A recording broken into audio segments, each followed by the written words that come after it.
Hello and welcome everybody to episode 37 of Spreading the Nerd. I am your host, Clint Coombs, and joined with me, as always, is Mr. Rick Davis. How are you, sir? I'm getting by. It's been a freaking week. How about you? Same. I'm tired from not getting my Switch 2 pre-order, even though I woke up at midnight. We'll go into it more, I'm sure, but tired. Very long week with work. It's our busy season, so I put in like 54 hours this week, and I've had my fill. I'm done, and it didn't help because it was just so busy with games this week. So I was just like kind of like not in a good mood because I was like, I want to play games, but nope, I got to go to bed early. I got to be a responsible adult, But Yeah, such is life.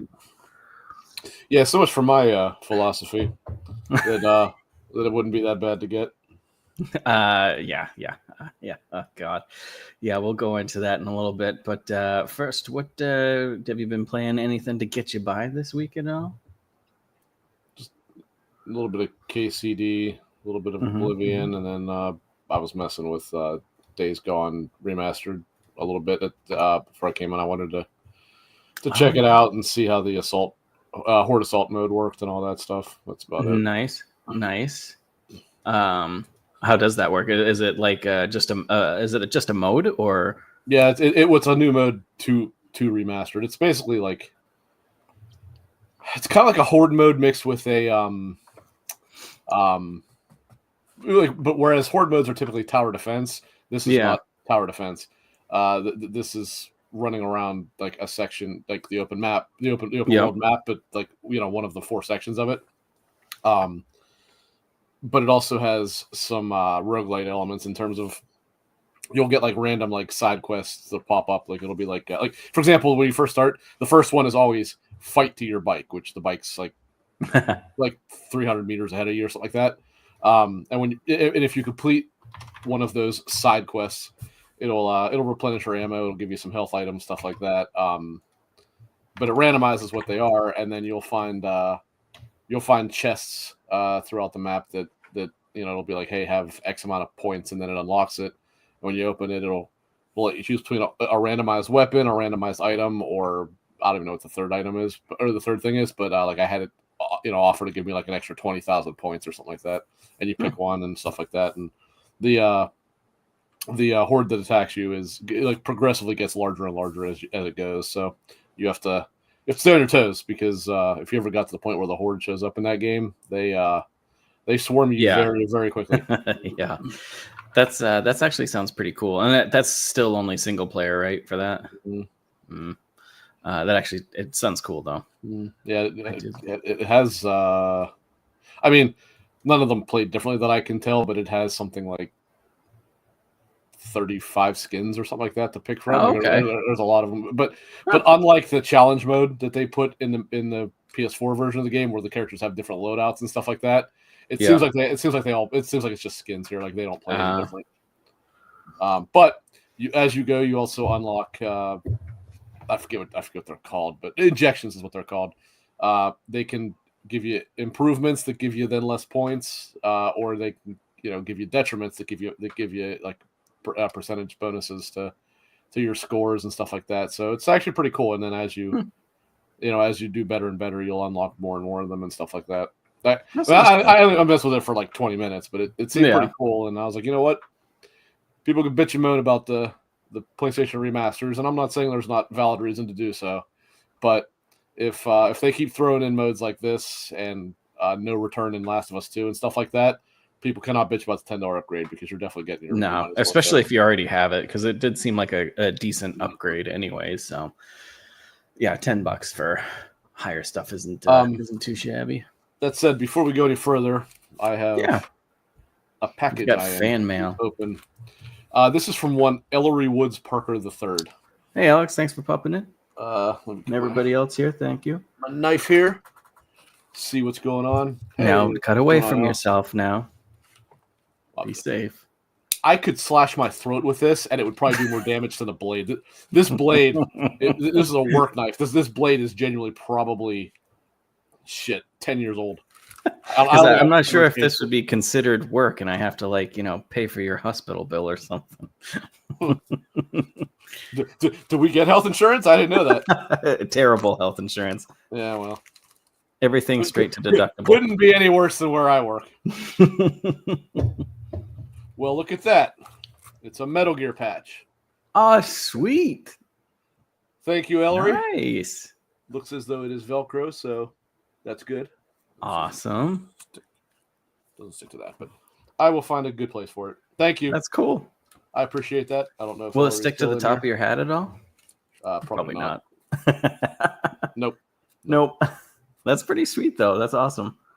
Yeah, I'll find a good place for that. I'll get. That's like our first fan mail. Yes, fan badge. That's pretty sweet. I like that. When I saw it was a badge, I won't lie. What I thought it was, I was like, "Oh, Ellery made like a spreading the nerd thing," but this is awesome. Better anyway. It is better anyway. So thank you. You can put it on everything. For those who didn't see it, there it is. That's awesome. I will. Don't worry, Alex. He's well aware of that discussion. Oh, God damn it. He's Alex. well aware of that. I literally, before, not to get into a huge thing, I almost wanted to make this whole show of what to you, what is a remaster, reimaging, reimagination, or whatever? And this remake. I showed it to him. It's just oh my God. It just, yeah. It's, there's some hot takes there. But some hot takes. He's a super nice guy. He really, really is. He's a super, super good dude. Oh, I'm sure. I'm sure. Some very interesting takes. Everybody, I'm sure I have some hot takes as well. Maybe not to that extent, but maybe. But oh God. Yeah. So speaking of remasters, like I said, we'll go into probably more. But I did play Oblivion a little bit this week. Okay, so continuing on this same conversation, if we categorize as remaster, remake, and reimagining, how would you categorize Oblivion Remastered? I would classify it as a remake. That's what I would say as well. I would say, and I wasn't expecting that, honestly. Yeah, the whole discussion started because Alex and I had both said they pretty clearly undersold their own product here. Oh, they really, by calling it that, but. Yeah, we'll definitely get into it for sure. So I played some Oblivion. Definitely wanted to play more, but just in World of Warcraft, of course. Some Expeditions 33, which I didn't play that. Oh my God, I'm in love already, and I think you're gonna really like it. I think you are. The music. I wasn't really going to be jumping into it right away anyway, so it doesn't matter. Yeah, the music is phenomenal. The combat is like Persona Lost Odyssey with a dash of Sekiro and stuff. It's so good. Careful, you might summon Matt. I know.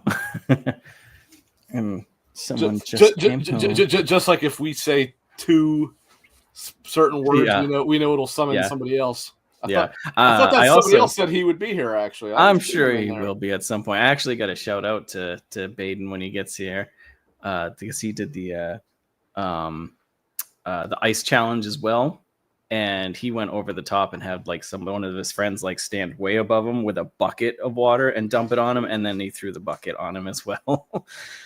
So he's good. He's got all that hair. He needs extra water. Yeah. that was the half the reason I wanted to nominate him, because I was like, I gotta see what happens to the hair. so that was awesome. It did work. He is. It did work. God damn it!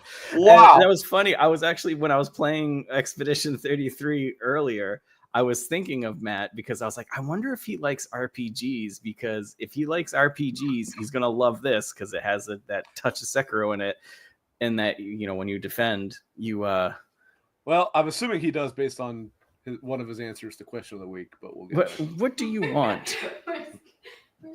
Well, you gotta come say hi first. I just want food. You just want food? Well, come say hi. Say hi, everybody. Hello. It should be in the air fryer. Tell her she's not allowed to eat unless she acknowledges Last of Us 2 is better than the first one. You're not allowed to eat unless you acknowledge that Last of Us 2 is better than the first one. Oh. I guess she's starving, huh? You starving Marvin tonight then? Yeah. Oh God. So going back to Expeditions 33. Even in the first 45 minutes. I won't lie. I absolutely hate that you just said expeditions. It's expeditions singular. And you're not the only one. A lot of people say that, and it actually irks me. And I'm gonna guess that I'll remember. I'm gonna guess that it irks Silken that everybody leaves out the Claire Obscure part, which is the actual French part of the name.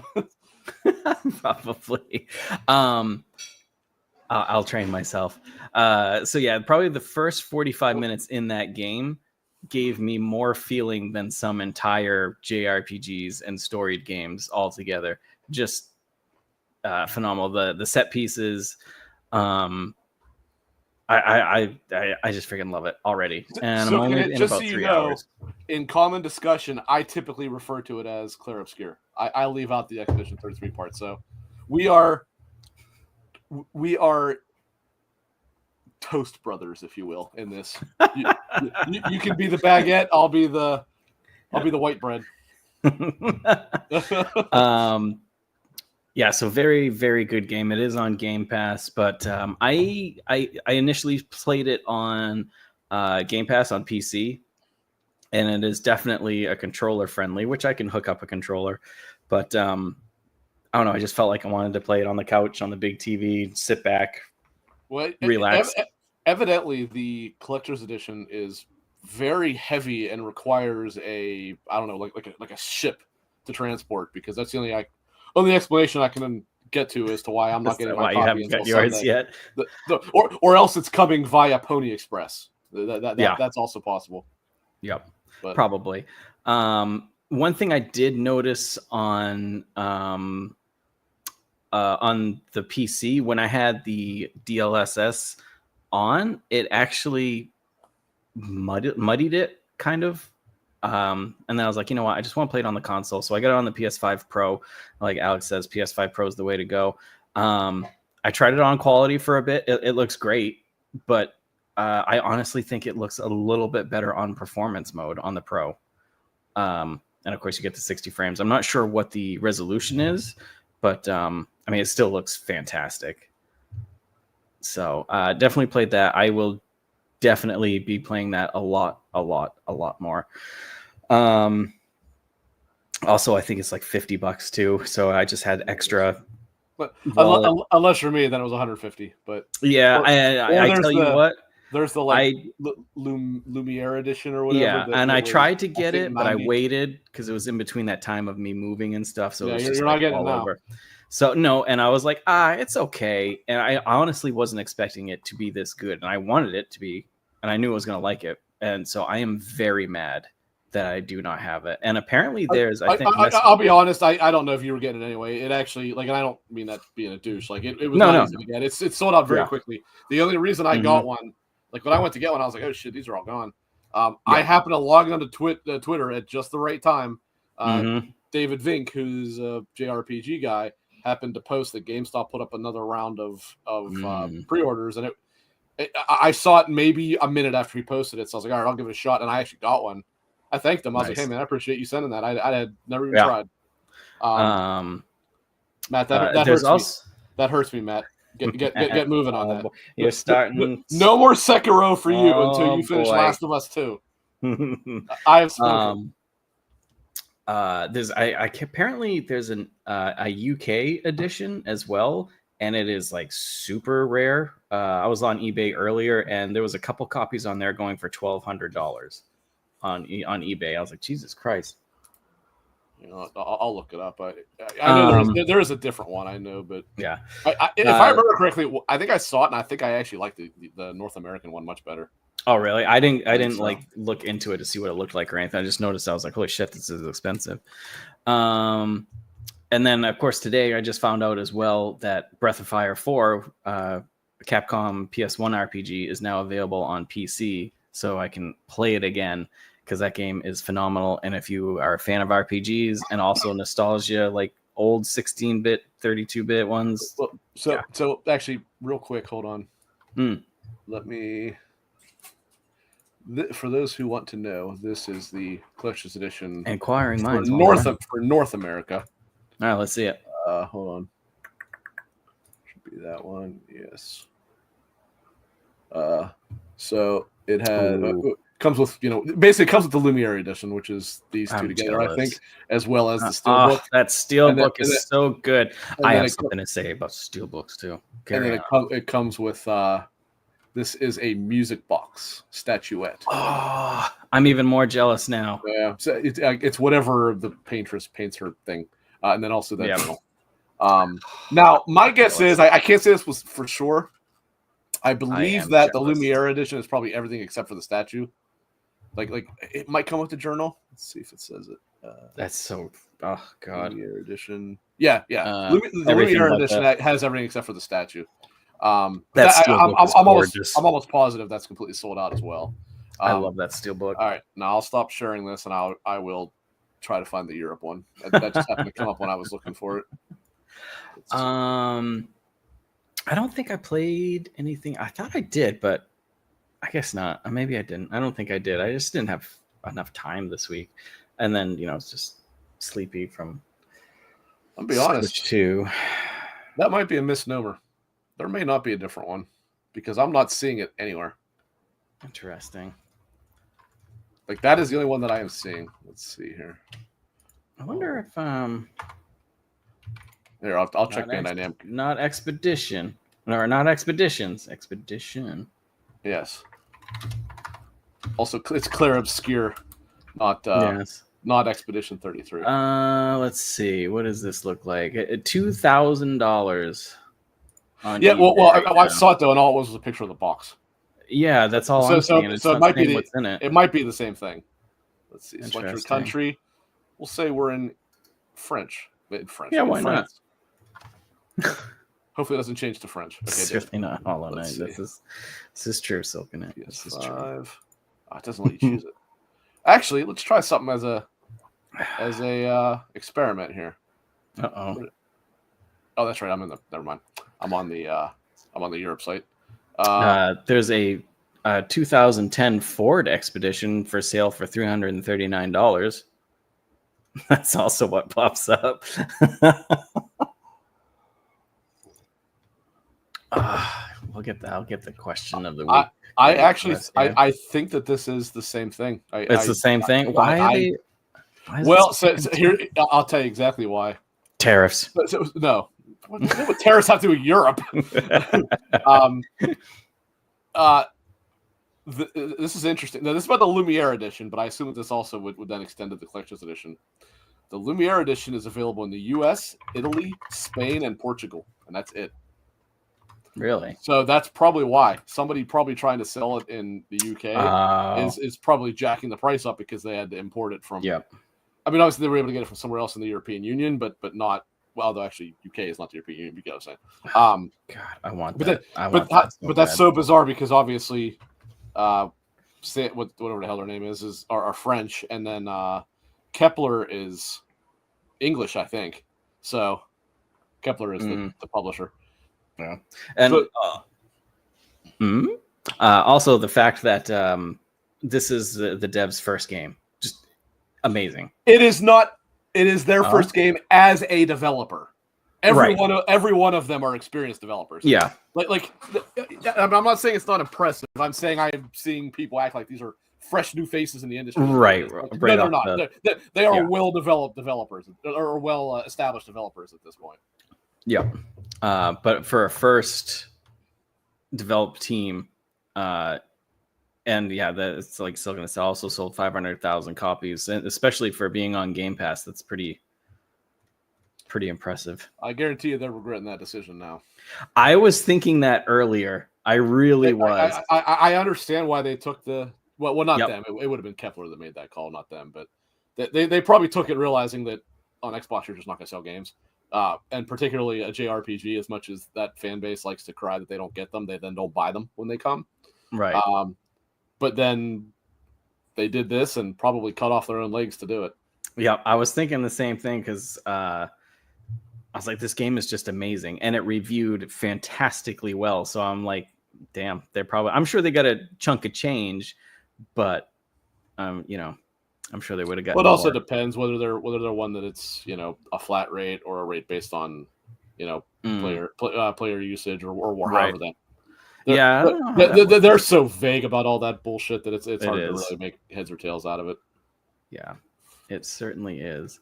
Before we go into anything else, before I forget, I just want to say, Ghost of Yotei. Did I pronounce that right? Yotei. Was announced, or a release date was announced through a blog post, and October 2nd. October 2nd. And it's $250, and it does not include a steelbook or a physical copy of the game. And that pisses me off. I don't think that's a good Cliff decision at all. I really don't. I thought the first ones was pretty good. I don't think I loved the first one, and the only reason I want this one is because I have the mask. Yeah, I get that. Was she just wearing your cloak, or does she have her own cloak? She has her own Attack on Titan cloak. Is that what that was? Yeah. So I have that one. So now I want the mask to. Yeah, no, I get go with that. I get that, but I don't want to pay $250 for that and not even. That is awful steep too, considering what it's it is. Crazy. That's awful steep. Like you figure it's the digital copy of the game plus the mask plus like some cards and like that's it. Yeah, it's like you're basically paying like $180 for the mask. And that makes me so mad. So I'm wondering, do I just get the game and hope that someone puts the mask up for sale for cheaper, or is the mask going to be super expensive? Dude, I guess I could look and see how much. Look what, but bear in mind the climate that Ghost of Tsushima released in is not the same climate as Ghost of Yotei is releasing in. No. Yeah, I hate to say it. If you really do want it, you're probably gonna have to just bite the bullet and buy it, because if you're lucky, you'll be able to buy the mask for $250 when all's said and done. Right? Yeah. So I might as well. But it just pisses me off. There's no physical game and no steelbook. At least give me a steelbook with a. That's what they had been doing, so it's weird they didn't. Yeah, I'm not happy about it. Oh my god, man! There's more game than you haven't finished then too, because technically you don't have to do it, but Iki Island is meant to be played after you finish the main game.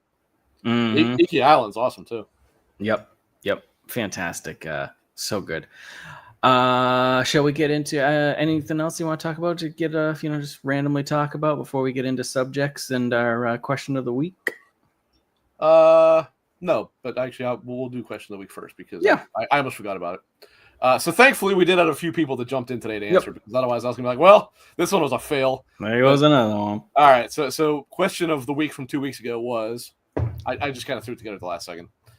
What are your 3 favorite gaming series, which means 2 or more games, original soundtracks? And I also asked for 1 popular gaming soundtrack that you don't care for, which half the people didn't answer, but evidently, or nonetheless, it's there. Okay, so I came in first. And actually, I'm mad because I borked it in not picking a third one that I should have. But Kingdom Hearts, I mean, this is an easy one for me, because I adore the King. For every fault that Kingdom Hearts has, it is maybe pound for pound the best soundtrack in gaming, I think, for a series. Number 2 is Final Fantasy, which everything I just said about Kingdom Hearts you can just copy here. Mm-hmm. And number 3, I said Sonic series. And now Sonic music is amazing. Even in Sonic's darkest days, the music was amazing. And I specifically called out the Chemical Plant Zone is some of the greatest gaming music of all time. And I will accept no disagreement on that at all, because that is objective fact. And then, to try and stir the hornet's nest a little bit, because I know this is going to butthurt some people, but it's the truth. I don't really care that much for Zelda music. I like the games. I don't think the soundtracks are all that great. That said, I think, Chris is in here. did attend a Zelda orchestra with her, and I didn't really like it much. She did, which was what matters. It was for her. She wanted me to go, so it mattered that she liked it. And in turn, she went to Kingdom Hearts and 2 Final Fantasy ones with me. So it you know, I mean, to be fair, I didn't hate my time. I was just like, I just don't really care for it doesn't resonate with you. Yeah. I get it. And the only other one that answered in a timely fashion was Baldwin, who said number one, Final Fantasy. Number 2, Legend of Zelda, which obviously created an interesting dynamic there. But number 3, Pokemon, which I don't think I can get behind that one. I am not a fan of Pokemon's music. I didn't even know it was popular music at all. But and he did say it's there because he couldn't think of a third series. He did not answer one that he didn't like, though. Yeah. Then we got Matt coming in hot. Yes, he answered this morning. Number 1 was Undertale / Delta Rune series. What? Just that he answered this morning. Yeah. Undertale / Delta Rune series, which is why I said he clearly, to some extent, does like RPGs because I don't know jack shit about Delta Rune, but I know that Undertale is a JRPG. There is a theme song in Undertale that is phenomenal. I don't like the game. I played it like 2 minutes. There's a song in there that's mint. And now let's see how our magic powers work here. Number 2 is Soulsborne games. Then he put in quotes, specifically Bloodborne. And that said, we know why he put this here, because Matt can't go one question of the week without somehow having Sekiro represented. So that's why that was his way of sneaking it on that list. Number 3, God of War games. I can appreciate that. God of War soundtrack is awesome, especially the 2 new ones. Yep. Absolutely great soundtracks. And he does not care for Minecraft music, especially in the spinoffs. I don't know if I could tell you a note from a Minecraft music. I have no idea. I know the title screen music, and I do like it. It's nothing that's like, oh my god, but Krista came in about 7 minutes after Matt. Number 1, Elder Scrolls. Solid selection. Yep. Particularly Oblivion. Oblivion soundtrack is top tier. Number 2 is Final Fantasy. Obviously, we know that's good. Number 3 is Okami, and she said it counts because Okami Den is a thing. I will allow it. And she also failed on the don't care for side because she can't think of any music she didn't dislike. Silking It. I have thoughts on your third answer here, Silking It. Number 1 is Nier. Absolutely. I mean, only 2 games, but doesn't matter. They're 2 games. Nier is best soundtracks of all time.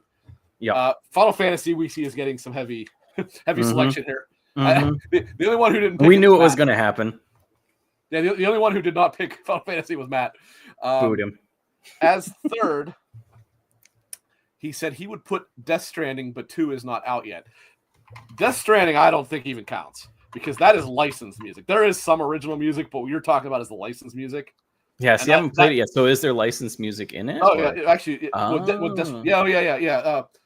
On like, again, there's some, but it's not anything you're paying attention to. But he did say he would say Alan Wake solely on Alan Wake 2 soundtrack. I don't know enough of the first one. And I was actually about to say the same thing with that. Then I'm like, actually, this one I'm going to say counts because the music is, even though it is a real band, it is written for Alan Wake. So Death Stranding does not count, but Alan Wake does. So Alan Wake is your selection. And then he does not care much for the Pokemon soundtrack. So actually, Pokemon gets two bottles of Haterade in this one. So for me, top is going to be Final Fantasy, of course.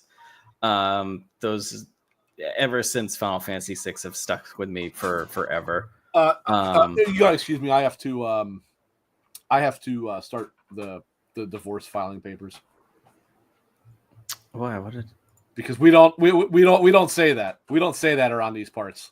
Oh boy. That is a heretical statement right there.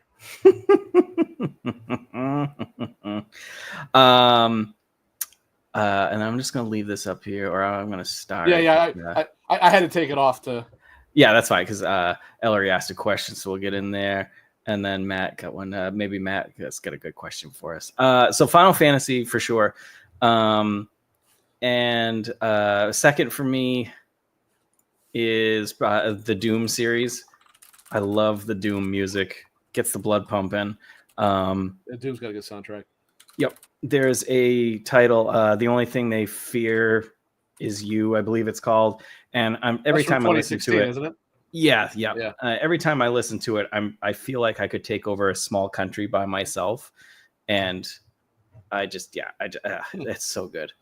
I was trying to think of a third one of a series, and I mean, all the good soundtracks out there, and you can't pick one. I actually originally had Metal Gear, and then I took Metal Gear off. And I was thinking Metal Gear, and I think Metal Gear does where have I'm an amazing soundtrack, but it's carried very heavily by the Metal Gear. You know what? I'm actually going to go with Persona, the Persona series. That was one that I was like, man, I really probably should have had that on the list. And it's funny because ours is a little bit different besides Final Fantasy, I guess. But I don't care for the Zelda soundtrack. It's not bad. It's just it doesn't resonate. It's so beloved, and I've never quite understood why. Yeah, but it's good. I'm not saying people are wrong for thinking that. I just never quite understood it. Yeah. And while we're on the topic, Ellery had asked, "What makes a good soundtrack to you?" It's all about placement of the song and music. Like GTA has a great soundtrack because of the radio and stuff like that. With Clair Obscur, just playing it with the way the piano and the first prologue, it sticks with you. It gets your feelings going. Anything that, I don't know, it's whatever resonates with my feelings at the moment. Me, I would say it's specifically, I don't have a proper answer for it, but one piece of it that I can say, and this specifically has to do with Kingdom Hearts, actually, is if I can hear whatever song or whatever it is, right? And it's specifically like, will that far removed from, like, I haven't played Kingdom Hearts in quite some time at this point, right? But if it can still put me in the emotional state of whatever that part of the game is, like specifically here, I forget the name of it, but whatever theme is playing for Roxas is an intentionally very sad song because, prior to them repeatedly changing the rules of that universe and how everything worked, so that they could just keep bringing everybody back to life in the third game. Roxas's story, and by extension, I'm having a brain fart. What the hell's her character? What the hell's that character name from 3 5? I couldn't tell you with Kingdom. Oh my god, what the hell is her name? Shion. Like especially her, but just as much him are generally like two pretty damn depressing stories. I would say Roxas more so than her because the reality is like Roxas like has to say goodbye to his friends and shit.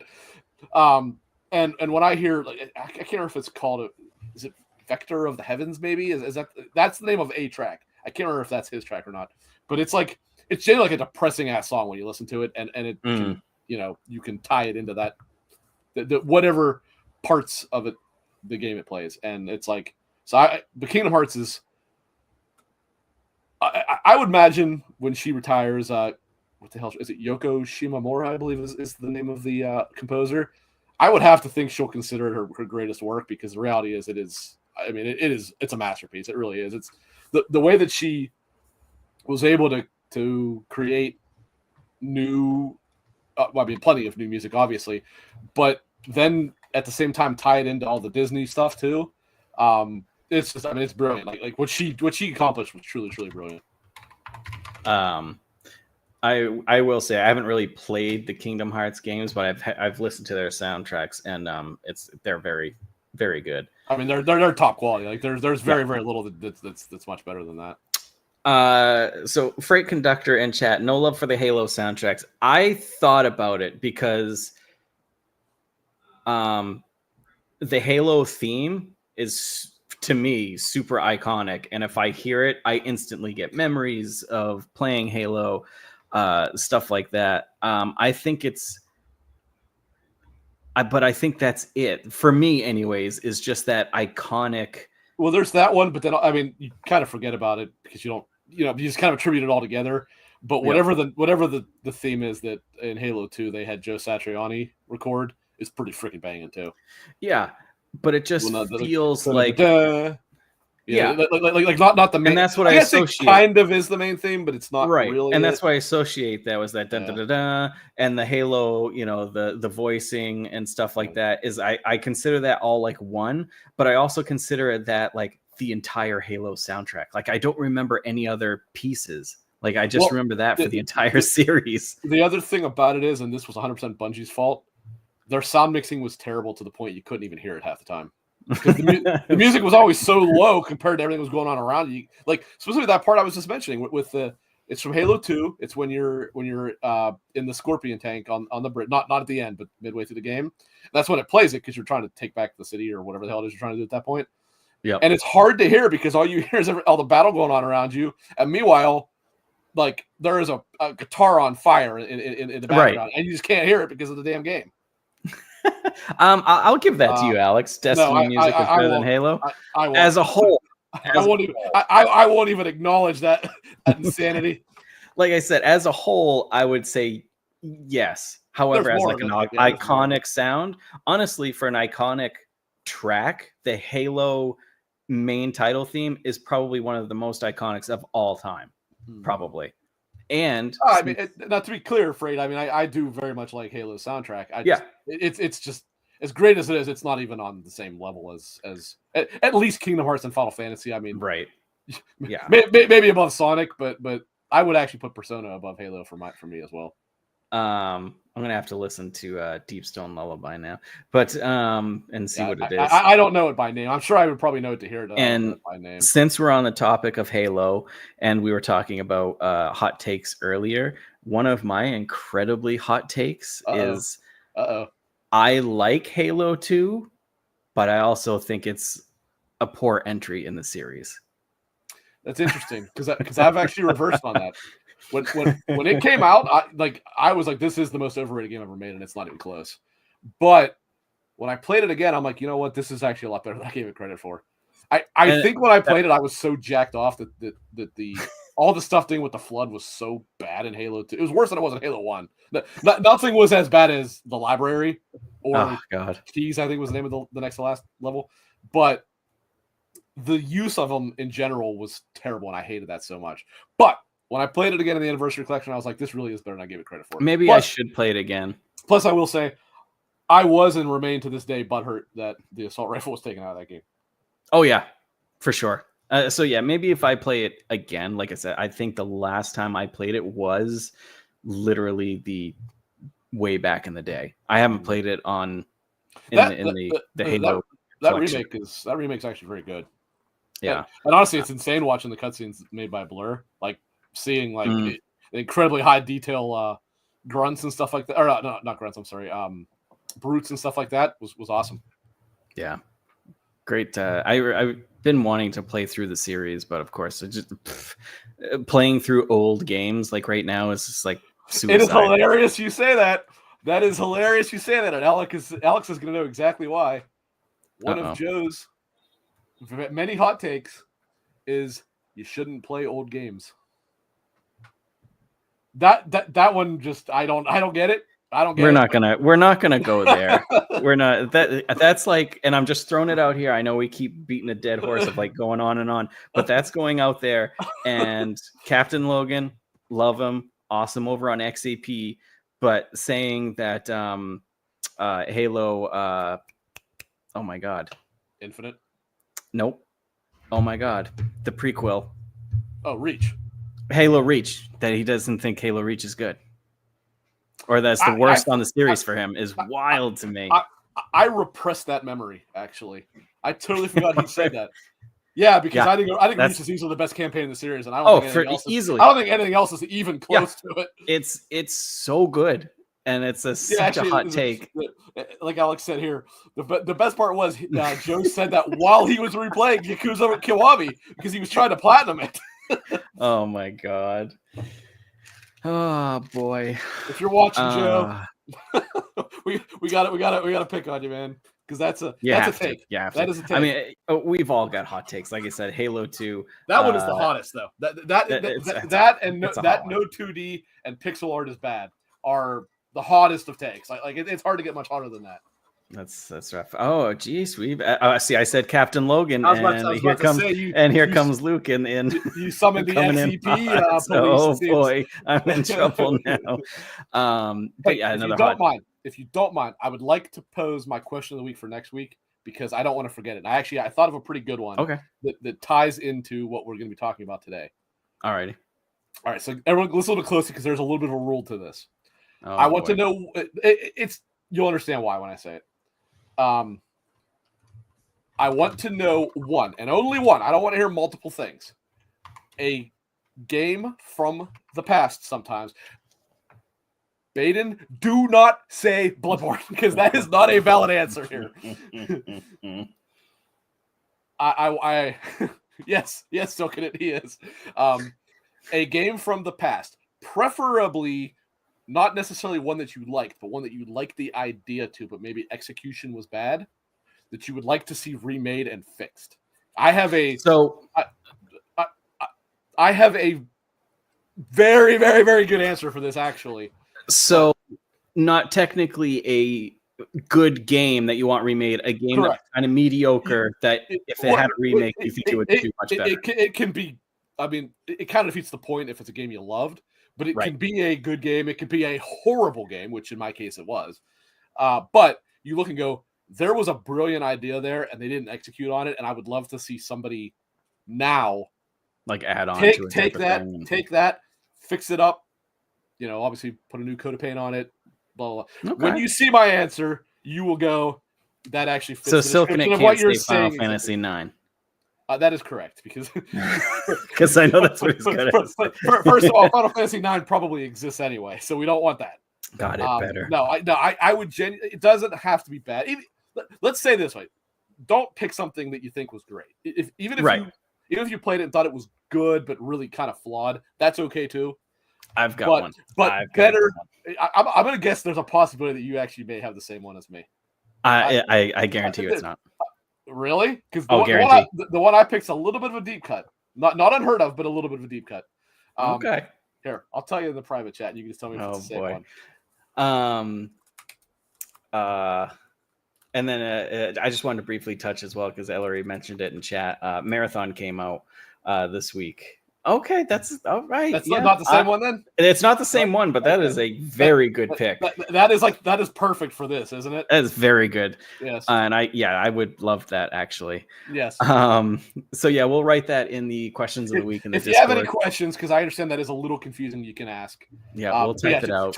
Try to pick nothing better than you at least thought it was okay and saw potential there. But better yet is if it's a bad game, like I just posted. The game I posted was really quite horrible, but there was a lot of brilliant ideas there that just did not come together. Ellery will love that pick actually too. And speaking of Ellery, actually, I'll tell you who else will. It's Krista. Oh, Krista, when she sees that, will be like, oh. Well, old game as in nothing modern is more or less. Well, you gotta remember, Matt's younger than us. Yeah, I get that. I'm not saying you have to go back to the 2600 here, but don't pick a PS4 game, right? Don't pick a PS4. The Last of Us first one, please. Yeah, we need another remake there.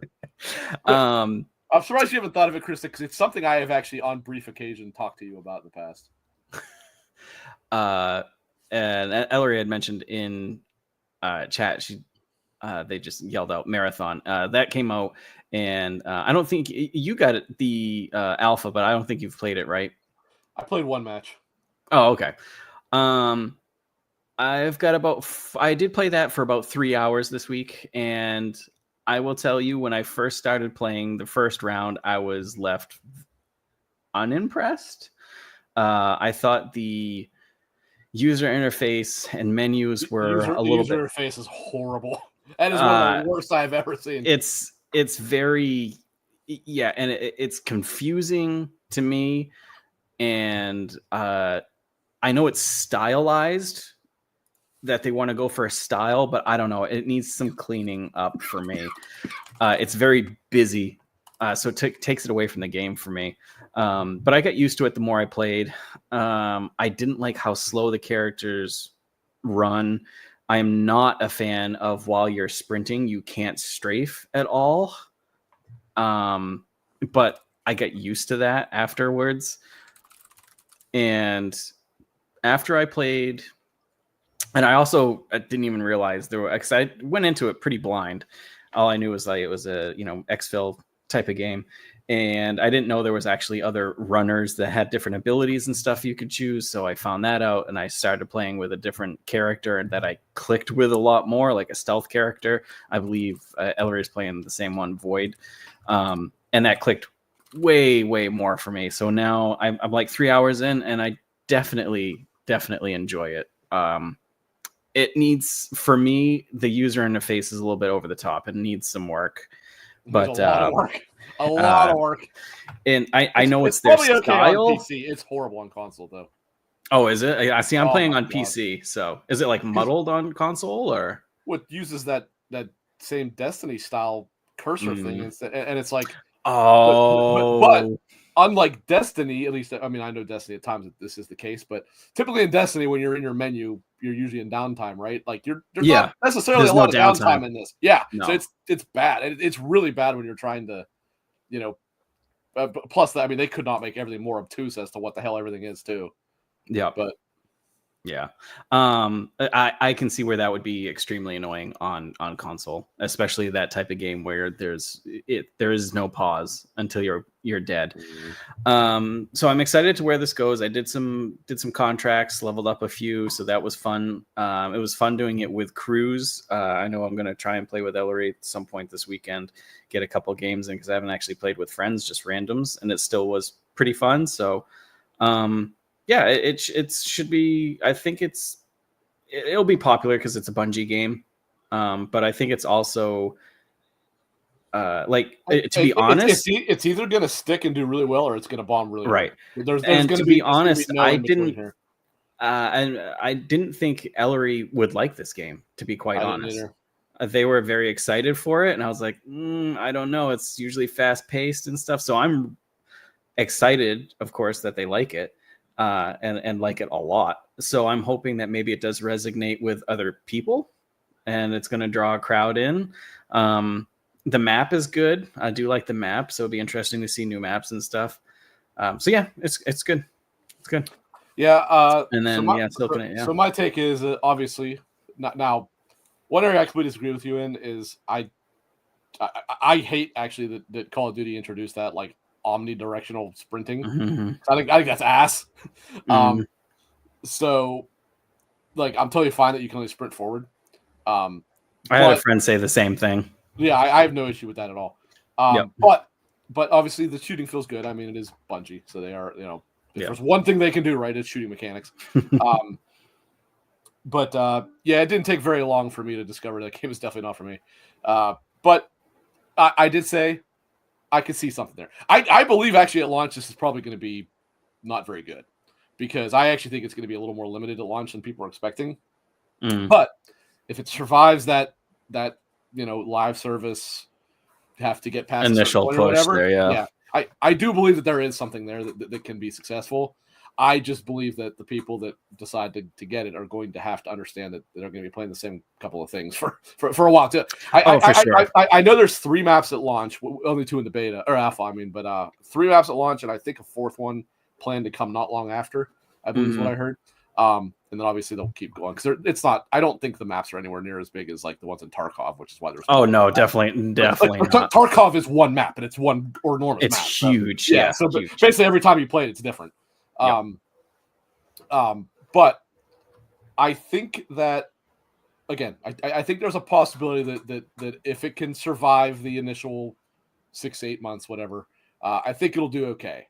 But those 6 to 8 months are going to be pretty bare bones for people. Like not in terms of player base, because I think it'll probably sell okay too. But in terms of like content drops and stuff like that, not until at least Bungie decides to start, trying to ring you a little bit more and squeezing a little bit more dollars out of you, which they're going to do. Don't fool yourself one way or the other. They are going to nickel and dime you for every damn thing they can. That's what Bungie does. But Silken in chat, what I'm surprised is hearing so many people reeling against the seasonal resets. I didn't expect that to be such a prominent critic. So I actually, can I answer this real quick? Because I have a little bit of a shit. Yep. I am not surprised by the pushback on it, but I disagree with the pushback on it because I actually do think that's a good idea. But I'm not surprised on it because the sweats are going to be jacked that they can't just run roughshod on everybody. Exactly. That's exactly what happens. Yep. It's honestly a great game as it is. It's impossible to suggest Tarkov to anybody if you haven't played it, because reality is you are a doormat for 10 hours. Like you log in just to get murdered by somebody else until you learn what you're doing. Hey Todd, thanks for. I'm the grump. It's the geek and the grump. I guess we got to rename the podcast. I guess. I'm not surprised by the pushback because I think a lot of people haven't played a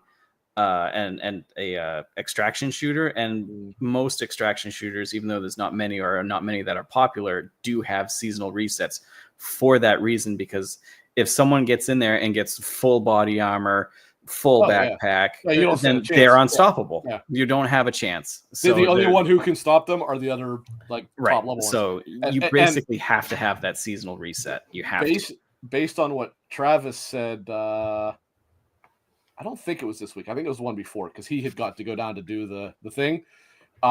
He said in that preview event that they were at, a couple people did actually come across legendary equipment. And he said, make no mistake, like that shit's no joke. It had they all are like, they are genuinely like full tiers above everything else. Like because they all have various special abilities and stuff like that aren't just like +4, to headshots or whatever. Like he said, they are game changing abilities to have. So if you see somebody that has one, like, well, first of all, actually, if you manage to have one, because he did say they're also quite rare. Like they are specifically really, really rare. You are a target because everybody's going to try and get them from you. Right. But the reality is, if you are somebody that can, and that's exactly why they don't want people hoarding that kind of stuff, which is exactly what happened. Yep. You have people to go out and do nothing other than hunt for legendaries just to stockpile them and never use them. And then, if they, had some kind of PvP event or whatever, they'd use nothing but legendary equipment and go out and dominate. And they don't want that to happen, which is why they do this. Yeah. You gotta have I think so. I will say I'm somewhat sympathetic to the idea a little bit. I think maybe the correct answer to that is maybe a hybrid of the two. Like, for example, legendaries absolutely should be reset every whatever. But maybe have like your common gear you can maintain, but anything other, anything with higher rarities, maybe that resets. That would probably be a pretty good way to go about it. That way, you do have some form. There actually, I guess, is some form of progression in terms of leveling and stuff like that. But that said, I don't care. I'm not judging too much. It's not really a game for me. But I'm just saying, I do. While I disagree with it, I at least do understand that opinion, because the reality is you spend time trying to get better to get some of that shit. And then, if you find something real good and then the damn resets in 2 more days, you're going to be pretty pissed off. Yeah, that's the only thing. If you do start late in the season, you're like, oh, cool, I finally found this. And then all of a sudden you get a reset. Yeah. Shall we go into Switch 2 briefly and our escapades? I feel like being pissed off. Sure. So I'll do my story first. Obviously by my name, I did not get one. I was going to stay up until midnight and try and get one. It was about 10 o'clock. And like I said, I just had a long week, so I was tired. So I was like, screw it. I went to bed, set an alarm, and set it for 11:50, and got up, put on Walmart and Best Buy. And I got in a queue in Walmart that had a 9-minute line, and this was at like 11:55. So I was like, I could be good. I could be good. It's like, okay, you can order now. Nothing, out of stock. Best Buy, same thing, out of stock. I'm like, what the hell? But then, so I was like, I tried it a few more times. Target was, don't even look in that direction for the website. Tried it a few more times on Walmart, no joy. And then I heard a couple other people that actually like stayed later up and like was joining the Walmart line at like 12:15, 12:45 even, and they got a copy because they were like doing like little small drops, I guess. And I was like, I am so pissed. So so I didn't get one. I tried GameStop the next day, and of course that was completely useless. So yeah, I'm out of luck unless there's some drops. Basically, I want to see every single member of GameStop's IT team to be fired. No. I don't want to see them fired. I want to see them executed live on television, because My God, you talk about people that are not very good at their job. That is GameStop's IT team in a Jesus. I understand that obviously you're going to have mass rushes because GameStop are just incapable of actually making intelligent preparation for something like this, right? But the fact that for an hour and a half you were getting bad gateways trying to get to their website, like, Jesus, what are you doing? There's no excuse for this anymore. There's none. There's zero excuse for it being this bad. So I mean, as no Switch to speak of would indicate, I also do not have one. And I mean, I'm a little bummed by that, but it's not the end of the world. What I am pissed off about is that I wasted literally 10 hours yesterday trying to do it, and I was like, what a monumental fucking waste of my time. Yep, and that was my thing too, because I woke up at midnight. And of course, I couldn't get back to sleep, so I was up for a little bit. And then I finally went to sleep. And like you said, I'm not bummed about it. There's really nothing on it that I want right off the bat. I would like to play Mario Kart. I really want to play Bravely Default on it, but I've already played Bravely Default, so it's not. I'll get one when I get one. The thing. It's true. I was actually trying while we were recording yesterday. I even said, I was like, if you hear clicking, that's what it was. I was constantly refreshing Walmart while we were doing it. One of the things that I'm upset about that I didn't get the pre-order is the fact that when I do get one, when I sell my Switch OLED, it's not going to be selling as much probably, so I'm gonna have to pay more for the Switch 2. That's what's more upsetting than anything. I mean, I guess I could sell it now and just hold the money, but wait, say that again. What would you say? So I was more upset the fact that because I'm gonna sell my OLED Switch 2, all right, or a Switch when I get the Switch 2, but since I didn't get a pre-order, I'm gonna wait to sell my OLED, and it probably won't be worth as much by the time I get a Switch 2. Brother, this is Nintendo. It's entirely possible your Switch will be worth more than it is today at that point, because they'll probably increase the damn price of the thing. Like one of my friends said, he was like, I can't wait to buy a Switch 2 title on sale for $75 5 years after it's released. It's like, well, and what's also brutal too is not that I'm vouching for them by any means. I'm certainly not vouching for them because I want to fucking see heads rolling, but you can't even count on GameStop because fucking everything on the Switch is digital now. Like the reality is like 5% of that library is going to be available physically. Yep. Yeah, even like the game cards are. That's what I'm talking about. Yeah, like as of now, Cyberpunk and then some publisher that of smaller things did say like it's being misreported that their stuff is game cards, but it actually is not.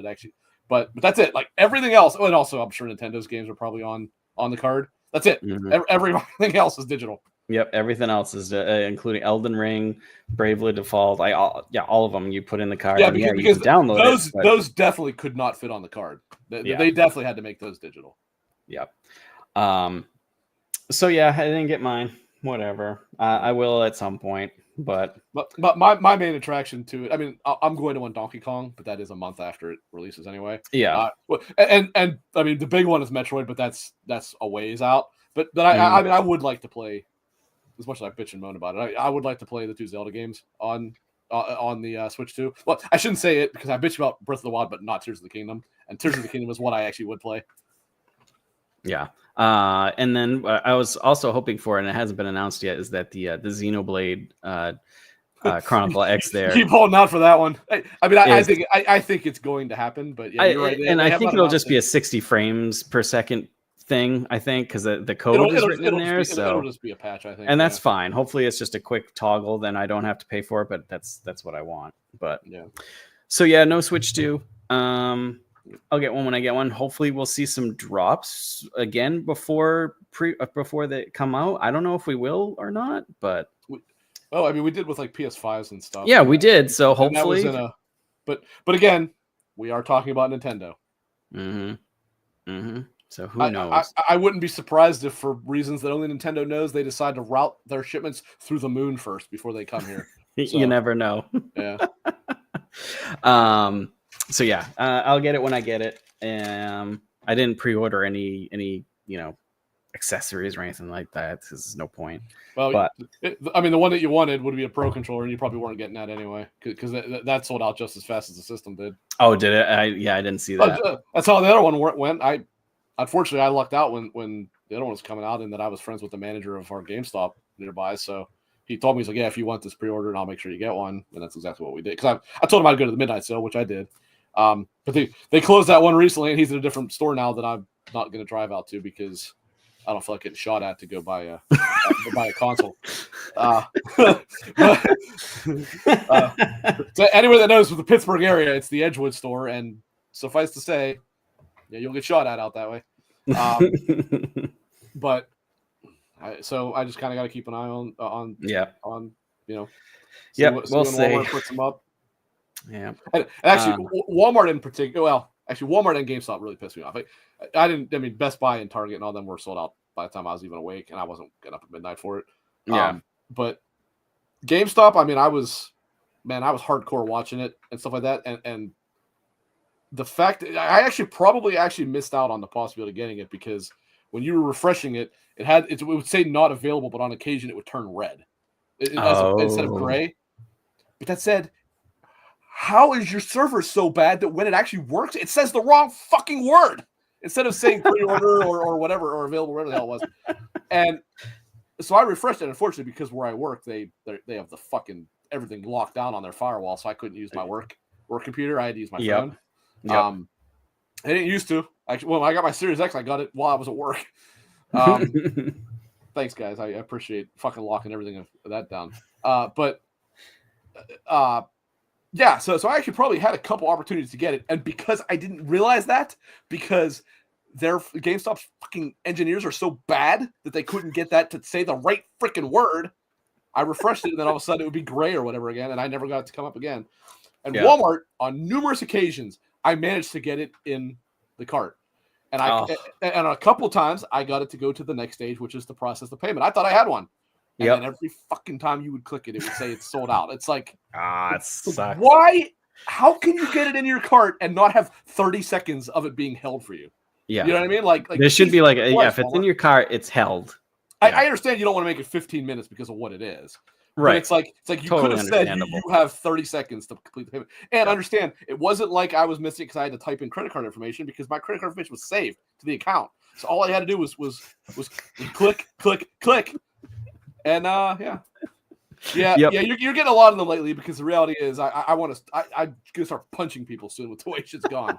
I when I did try the GameStop one, it was the same thing. I noticed like some of the words were completely messed up, and then when you clicked on it, I went to a completely different screen, and it was like GameStop doesn't exist, bad gateway, it's just everything. I was like, okay, I'm done here, because I'm clearly not going to get one through here. And to be honest, I didn't want to get it through GameStop, but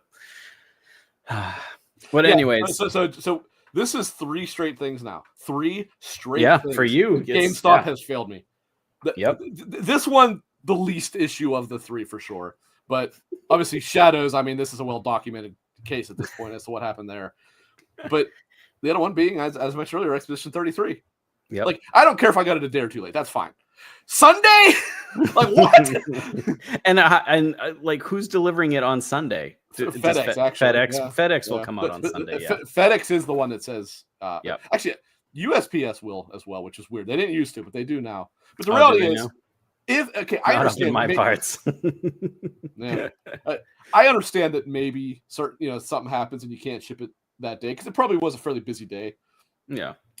When that happens, ship it next day air. Like you owe it to your customer to ship it as fast as possible. Right. But anyways, it's pretty good. Yeah. Freight Conductor in chat. GameStop fell behind on server payments because of how much they were paying for Series X trade-ins. That's pretty good. But they had to lay off half their staff. Yeah. Jesus. Only one person. Well, Jesus. Don't even get me started with GameStop. Anyways, on a lighter note, finally happened. We got the Oblivion reveal and the shadow drop of the remake to me. And The reveal was great. It was cool seeing some of the people that like worked on the original Oblivion that were, you know, lower in the totem pole were now like higher in the totem pole and working on it again. So that was cool. Todd, of course. You know what's amazing about that video? Even though the main developer was virtuous, which I mean, Bethesda helped. I'm not saying they didn't, but despite that, you still managed to get their own fart sniffing Bethesda in that trailer. They still managed to sneak that in there somehow. Yeah, so the reveal was great. It looked fantastic on the video and stuff. They didn't really they didn't really go into say, well, like what changed too heavily with like they did, but it was very surface level. It was very little. Yeah, it was just more like the graphics, and which I was just completely blown away with. That's and I am not dogging on this. This is an impressive project, and I'm quite outside of the god awful performance of it. I'm actually quite happy with it. They did intentionally though leave out like showing certain things that do show where the cracks come through in terms of the visuals, because the reality is like the characters still don't look that great. It's okay. It's a 19-year-old game that they it looks good enough. I'm not arguing that at all, right? But there are some that still look pretty weak. So they were pretty sneaky how they did it, but that's not to take away from what they accomplished. Like I don't want it to come across that way at all. I'm just trying to look up something real quick. So yeah, it was more like the graphics overhaul more than the gameplay and stuff. And so then of course they announced it was shadow dropped, blah blah blah. And when I got home, downloaded it and was like instantly like, holy shit, like they really went full blown. Like it looks gorgeous, except like you said, there's some cracks in there for sure. And of course, in Bethesda style, the UI still sucks ass, and we need a mod. How have they immediately? How have they not simply paid the guy that made Sky UI and just said, "Make all of our interfaces just like, hey, just make all of our interfaces," because the Sky UI was fantastic. Hey, if we pay you $10,000, can we just use your interface? I guarantee people like, yeah, that's fine. Yeah, because he came out and did Starfield UI, and it was fantastic. It's like, just hire this guy. And why do you make such shit tier user interfaces for your like armor and stuff? It's just like, Jesus. That was one of the things that definitely showed in the cracks wise was like, holy crap, this menu is. And actually, the amazing part is, if you have played Oblivion recently, it is still incredibly improved over that. But yeah, again, 19 years old. I'm not taking that for granted. Yeah. But Oblivion, its menus are rough to get around. Nicole and Chess says they did the orcs real dirty. I haven't seen an orc yet. I made a Khajiit, which looks phenomenal compared to what we had for sure. Well, here we go. Here we go. We were briefly talking about it earlier. We got the Joe LaRussa question. I don't know if you're still in here, Alex, but all right. Boy. So the way we were talking about it I'm on the other podcast X Button with Alex Segovia, Joe LaRussa, and Paul Edwards, I think is his last name. We were talking about this actually that day because Alex and I had both said how Bethesda specifically had undersold what they did here by calling it a remaster. Easily. So if we're going to very stringently categorize it, we can categorize it as three different ways: a remaster, a remake, and a reimagining. I put this as remake. Like I think calling this a remaster is really doing a disservice to what they actually accomplished. Definitely. A remaster would be like higher.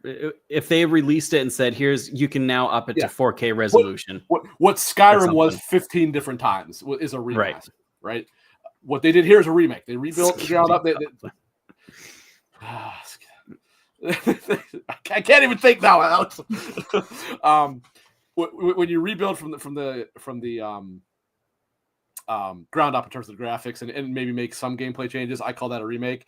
And a reimagining is Resident Evil 2 and 3 and 4 are reimaginings, as well as certainly the most obvious one is the Final Fantasy VII Remake project is most certainly reimagining. Yeah, because not only is it it's not just upgrade and quality of life and graphics. they literally changed story aspects to what they originally wanted, but they couldn't do it back then, or they're reimagining it. And also, it's not taking the same level layout and just remaking it as it is, right? Like it's like that was the argument that Alex and I kept having with Joe. Is it's like it's a completely different layout. Like, yeah, you might go through the same general story beats, but it is not the same thing. Right, especially in like Resident Evil 4, me and you had mentioned, like the level layout is completely different in areas. Yeah, there's some story that was taken completely out and re-put in. It's so much more than just a remake. You can see Alex laughing in there because it was genuinely giving us headaches for a couple of days. I would have. Like a remake to me is if they had released Oblivion and said, "Hey, we ran it through an AI process. The graphics are higher res, faster loading times. I don't know, something like that. That would have been a remaster. This to me feels like a remake for sure." And then Todd added on and said, "Does a remaster include quality of life, including UI and gameplay mechanics?" And I said, yes, because specifically Final Fantasy Crisis Core Reunion comes to mind here. That one, and that's why I say 3 is tough because there are a lot that really fit right between the remaster and remake in that category. But in this case, what? Alex just sent me the Skibbity Goblin. That's pretty good. What? It's in Discord, in the Spreading the Nerd Discord. Yeah, he had said Skibbity Goblin, and he posted the thing. Paul had posted that, and and then Alex ruined my day by posting the Skibbity toilet thing, and I was just like, oh boy. A remaster include quality of life, including UI, gameplay, mechanics. I think that's a remaster as well. If you're adding not just like an extra button on like a user interface or something, but like really truly redoing like the detailed overworld map or something. You have to be redoing it graphically from the actually perfect example here, right? This one we kept talking about too. Crash Reignited trilogy or whatever, right?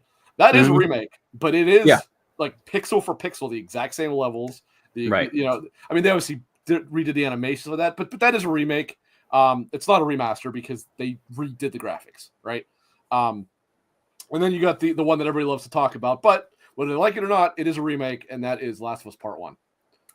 Because they completely redid the graphics. They rebuilt the entire combat system. It's not something that's necessarily super noticeable and all that stuff. Dead Space is very close to a reimagining. I had thought of that yesterday, and I was like, "That's a tough one." I was like, "That's a tough one." I don't want to get Joe going on this one because that is very much between. Out of all of them, that's a tough one. A whole new engine. Well, that's like Dead Space. That was like basically a new engine, and Oblivion. And including with Oblivion, they actually redid like the lip syncing. They had not the same voiceover for the same exact class. I will say it also depends on the game because technically the Batman Arkham Asylum collection changed engines. That's a remaster 100%. That is not a remake. That is a remaster. But they did change. They changed to Unreal 4 instead of 3. I think is what they did. Yeah. But Dead Space is tough because there is a lot different there, but there's a lot that is exactly the same. I was gonna say like Isaac talks. He didn't talk, but the story, they didn't change anything in the story that I can remember off the top of my head. When you play through it, some of the enemies pop out differently. Of course, the graphics was overhauled, but some of the layout is quite different. But Silent Hill 2 is that's a remake. That's a remake. Oh, there's a couple things different, but I don't think that one's tough too. I mean, it's triple the length of the original game. It is. It is. That's another one. Man, we're getting tough. We're going down the rabbit hole. Honestly, we probably need more like 5. Like we probably need one in between each one of them. Yeah. A reboot? A reboot would just be the same as like a remake to me, I think. No. A reboot is a whole different game that restarts and. Oh, I see what you're saying. Yeah. I'm trying to. I mean, there's plenty of them. I just can't think of any. Silent Hill 2 is close to be a reimaging. I don't know. Now I'm thinking about that because, like you said, it was like fucking like 5 hours longer than if not more, of More than that, the original. The original game was like 8 hours long. That one's like 20. Yeah. Karate Kid with Jackie Chan is a reboot, correct? I think Dead Space is a hard one. Why can I suddenly not find something that I would count as a reboot? Because there's plenty of them. Oh God, yeah. Now that I'm really thinking about it, what about Demon Souls on PS5 remake? Because it is pixel. It is pound for pound. It is pixel for pixel, the exact same world, but they rebuilt the graphics and they did have to adjust animations a little bit to make it. Silkenet's got it. Yeah. God of War 2018 is a soft reboot. Yeah. Yep. No. I do not agree with that. That is a sequel. I think it's a hard reboot. No, it's not at all. It's a sequel because they changed the name for whatever reason. It directly continues the story of the. So no, that's true. That is not a reboot at all. I do not agree with that whatsoever. I kind of agree because it was so. Well, when did we get? It constantly references the original trilogy, so that's not a reboot. A reboot would be one that it completely like. You have a trilogy, and then they go, you know what, we want to make a new one, but we don't want to tie to that trilogy. So we're gonna. Honestly, this is a terrible game, but Saints Row, whatever year it was, is a reboot. The really bad one. That's a reboot.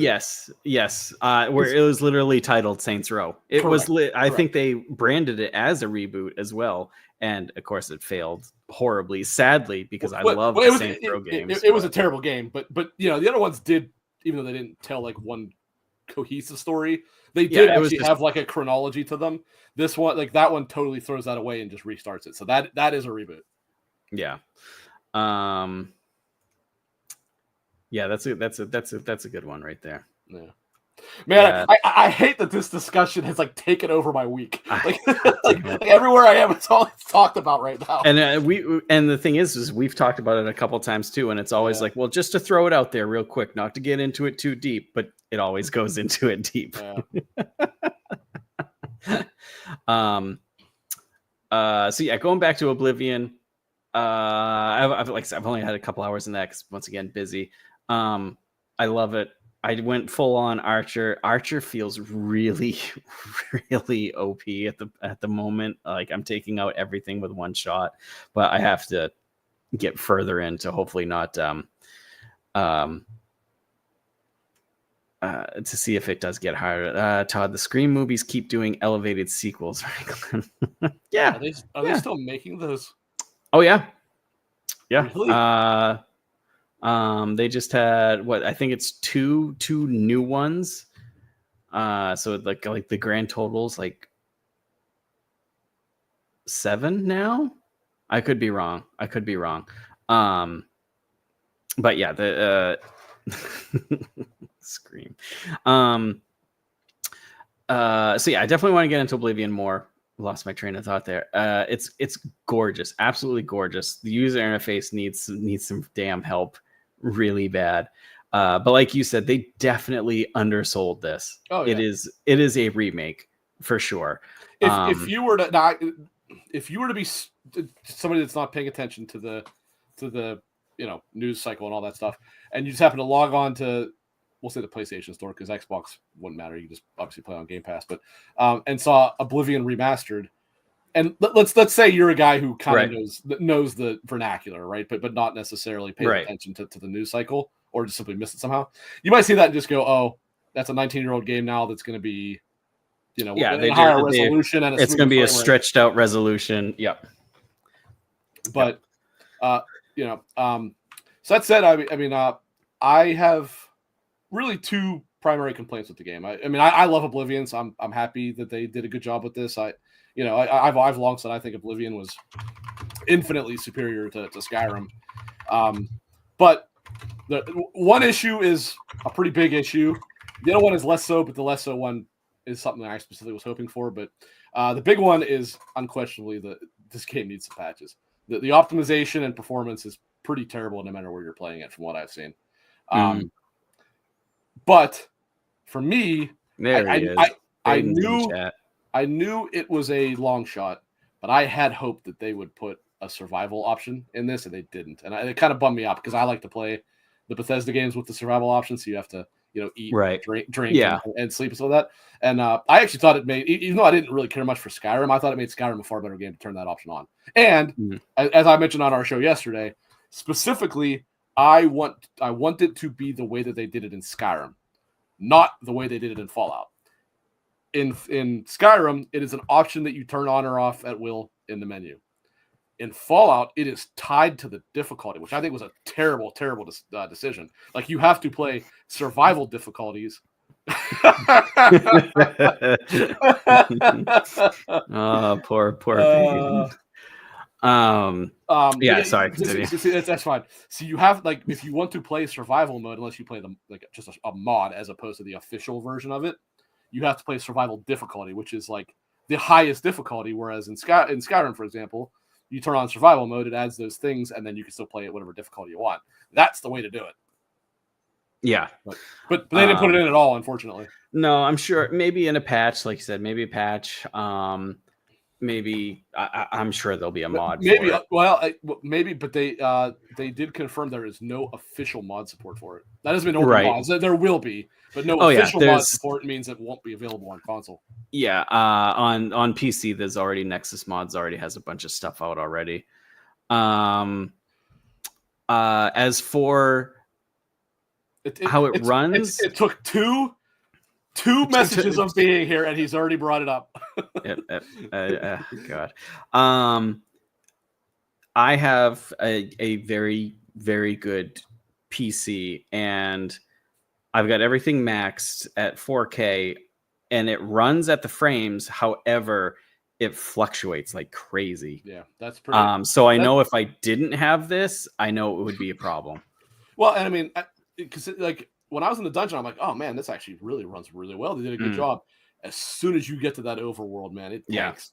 And my friend actually has probably a newer computer than you. I don't remember his specs. Yours actually, what video card do you have? Do you have a 5070? I got a 5080. 50, okay, I think that's what he has too. So your computer is probably pretty similar to his. And he had said, when I had mentioned about performance things, he had said, oh, that's a bummer. He's like, I'm actually getting great performance. I'm like, well, you have a 5-year newer CPU than me too. Yeah. And then he told me, like, well, I haven't left the opening dungeon yet. I'm like, oh, well then you haven't seen anything yet, because that's when it drops. And he said, he was getting like 100 easily for everything. And then the minute he walked out of that gate, it dropped to 50. I'm like, that's exactly. Yeah, I'm still in the higher, but it's only because I noticed it because I have the frame counter up, so I notice it. But so I'm still up high, but it's still like 100, 150, 100, 150, and then it goes down to like 86, and then it's like, so it is. Oh, so you're staying pretty high then. He was dropping lower than that. It's all over the place. Did you? Well, I mean, obviously your computer should do it anyway. But did you turn on the Lumen hardware ray tracing? Because that I did. That is. I think I might turn it off. That is a massive hard. I think I might turn it off. Now I'd have to go back in the dungeon to say this for sure, but out in the overworld, at least, I don't notice much difference between the. I don't think it'll be that big of a difference out in the overworld. So I think I will. That engine does ray tracing on its own. Basically, it's built into it's built into the design of it. Todd in chat says, so Fallout 3 next. I know it's been rumored a few times about Fallout 3 remake, and I would love that myself, but I don't know. We'll see. We'll see. Well, can we also now say virtuous, talented team? Incredibly, right? Like I have mentioned Saber in the past. Very underappreciated team. Clearly are not a one-trick pony, right? Like Saber makes all kinds of different games, and they tend all over the spectrum, and they've all been really good. Same thing here. Well, I can't say all. I mean, they have had some bad ones, but but for the most part, same thing here with Virtuous, though. Like clearly, that is a talented team. It's a big team. They are a big studio. But I mean, they're the ones making Metal Gear, and as I said, I was like, if I had any doubts for Delta, which I really didn't anyway, they're alleviated now, because it's like, okay, if you could do this, you can definitely do Metal Gear Solid 3, because even though Oblivion is a lot newer, Metal Gear Solid 3 would be much easier to remake, since it's a bit, it's not as far like archaic in terms of its mechanics. Yeah, because I mean, that's not an insult to Oblivion. It's a more complicated game than Metal Gear. Yeah. So yeah, I'm totally confident that they'll do just fine with it. I'm looking at their catalog right now, and I think the only thing that's probably not a feather in their cap is the Rise of Ronin PC. Oh, that was them. Yeah, that's That not was a good them. part. But actually, commonly forgotten too is I mentioned this to you. They did that last update for Cyberpunk, and there seems to be a hint of indication that they might be doing another as well. Oh, really? Yeah, because when CD Projekt Red released the 2.1 update, not this last September, but the one before, if I remember correctly, they had said like, yeah, we know we told you, 2.0 was going to be the end of it, but we wanted to give you something else. It's the one that they added the ability to like ride the metro and stuff like that. The metro trains, yeah. That was a cool update. Like that was actually really neat. Then that is a game I need to fucking finish. God. Yeah, it is for me too. Then they actually did that. They announced that 2.2 update. And everyone's like, "What the hell?" And they said, "Yeah, no, we are done making them, but we discovered a partner to, bounce ideas off of, and they can do the work for us, and we don't mind continuing the development that way." And it's like, hey, you know what you should have them do is make a PS5 Pro version of that end. Well, actually, I want Witcher even more than I want Cyberpunk, but I do want the both. Yeah. That's all I have to say. So yeah, I'm definitely excited for what they do with Delta. Delta looked like it was going to be great anyway, so now I'm even more excited. So I think anything else to say about Oblivion before I go into the whole nostalgia thing? Just that I am happy to see that some of the youngsters out there who are not as seasoned as we are in the gaming space playing Oblivion and going, man, there's a lot of stuff you can do in this that you can't do in Skyrim. And I'm like, yeah. I've been telling you all that. Yep. And Skyrim is a step back in many, many, many ways. And to also throw it out there for, younger generation or just people that haven't just, or just didn't get into Elder Scrolls until Skyrim or something. I'm kind of jealous because they basically have an entire new Elder Scrolls game to play.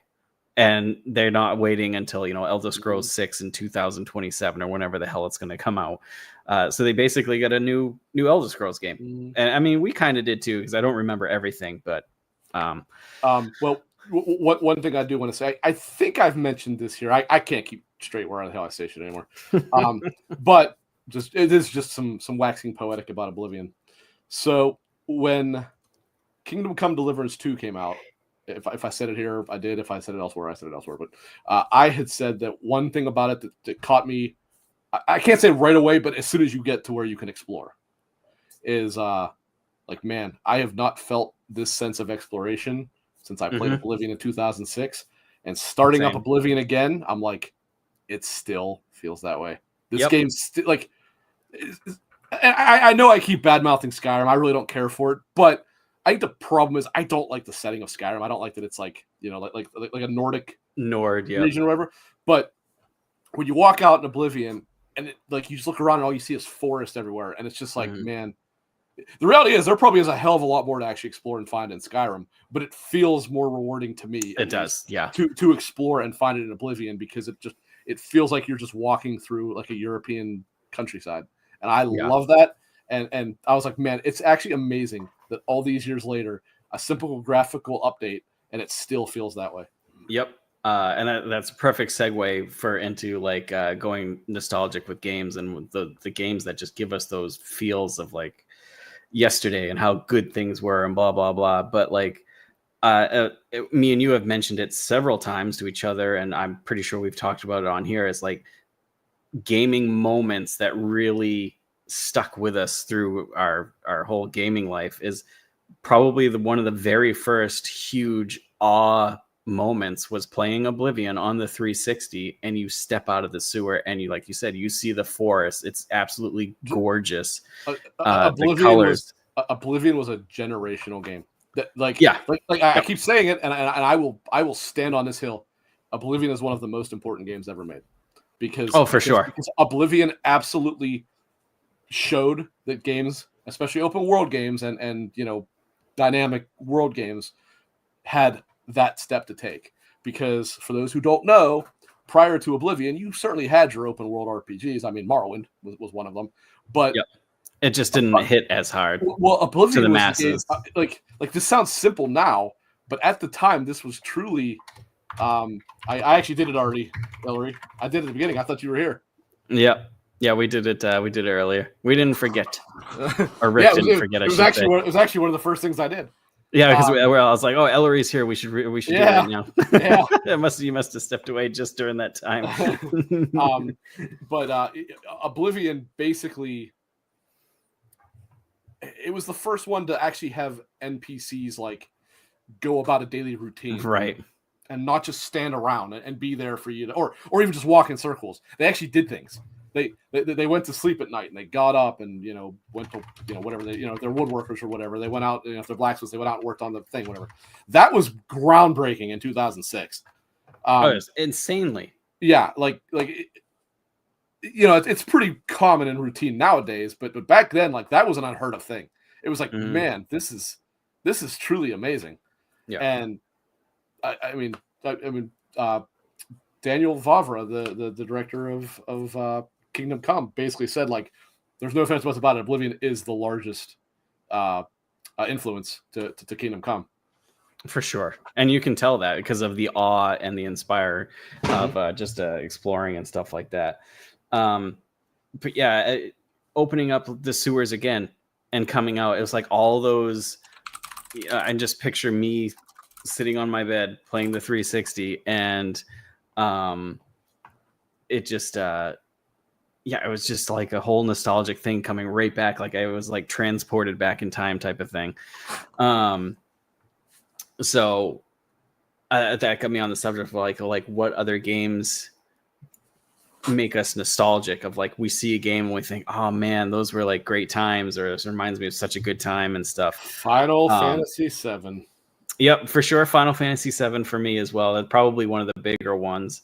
Anytime I heard like a little MIDI song from it or something. I know it's not exactly the point you're trying to make, but I genuinely think maybe the single most nostalgic moment for me that I've ever happened when it came to gaming was when I played the demo to Final Fantasy VII Remake, and the opening scene. The first thing I did was quit, close it, go back inside, and watch it all over again. Because when the I was like, oh my god! I don't know if she's still here. Krista could tell you. I went to a chat. I was like, I can't believe this. This is amazing. It took me back to being like 16 years old. I was like, holy hell. When it was, I'm that old, guys. I'm that old. When Final Fantasy VII Remake was announced at one of the E3s, I remember watching it and just I was literally almost in tears, just because of the sheer happiness and like all the memories of replaying Final Fantasy VII and stuff. And when Rebirth came out, and you finally get out of Midgar and you get into the, once again, like Oblivion, you get out into the open world and you see that open map again. It's just like, oh my god, like I'm here again. It's what you so imagined amazing. It looked like back then. Yeah, now you're actually seeing what it looks like. Yep. The Junon Cannon was another one. Like when I watched around the corner and saw the Junon Cannon, I was like, this is exactly what I was praying for. This is amazing. So good. And it's funny you had mentioned earlier, but Crash Bandicoot is huge to me on the original PlayStation.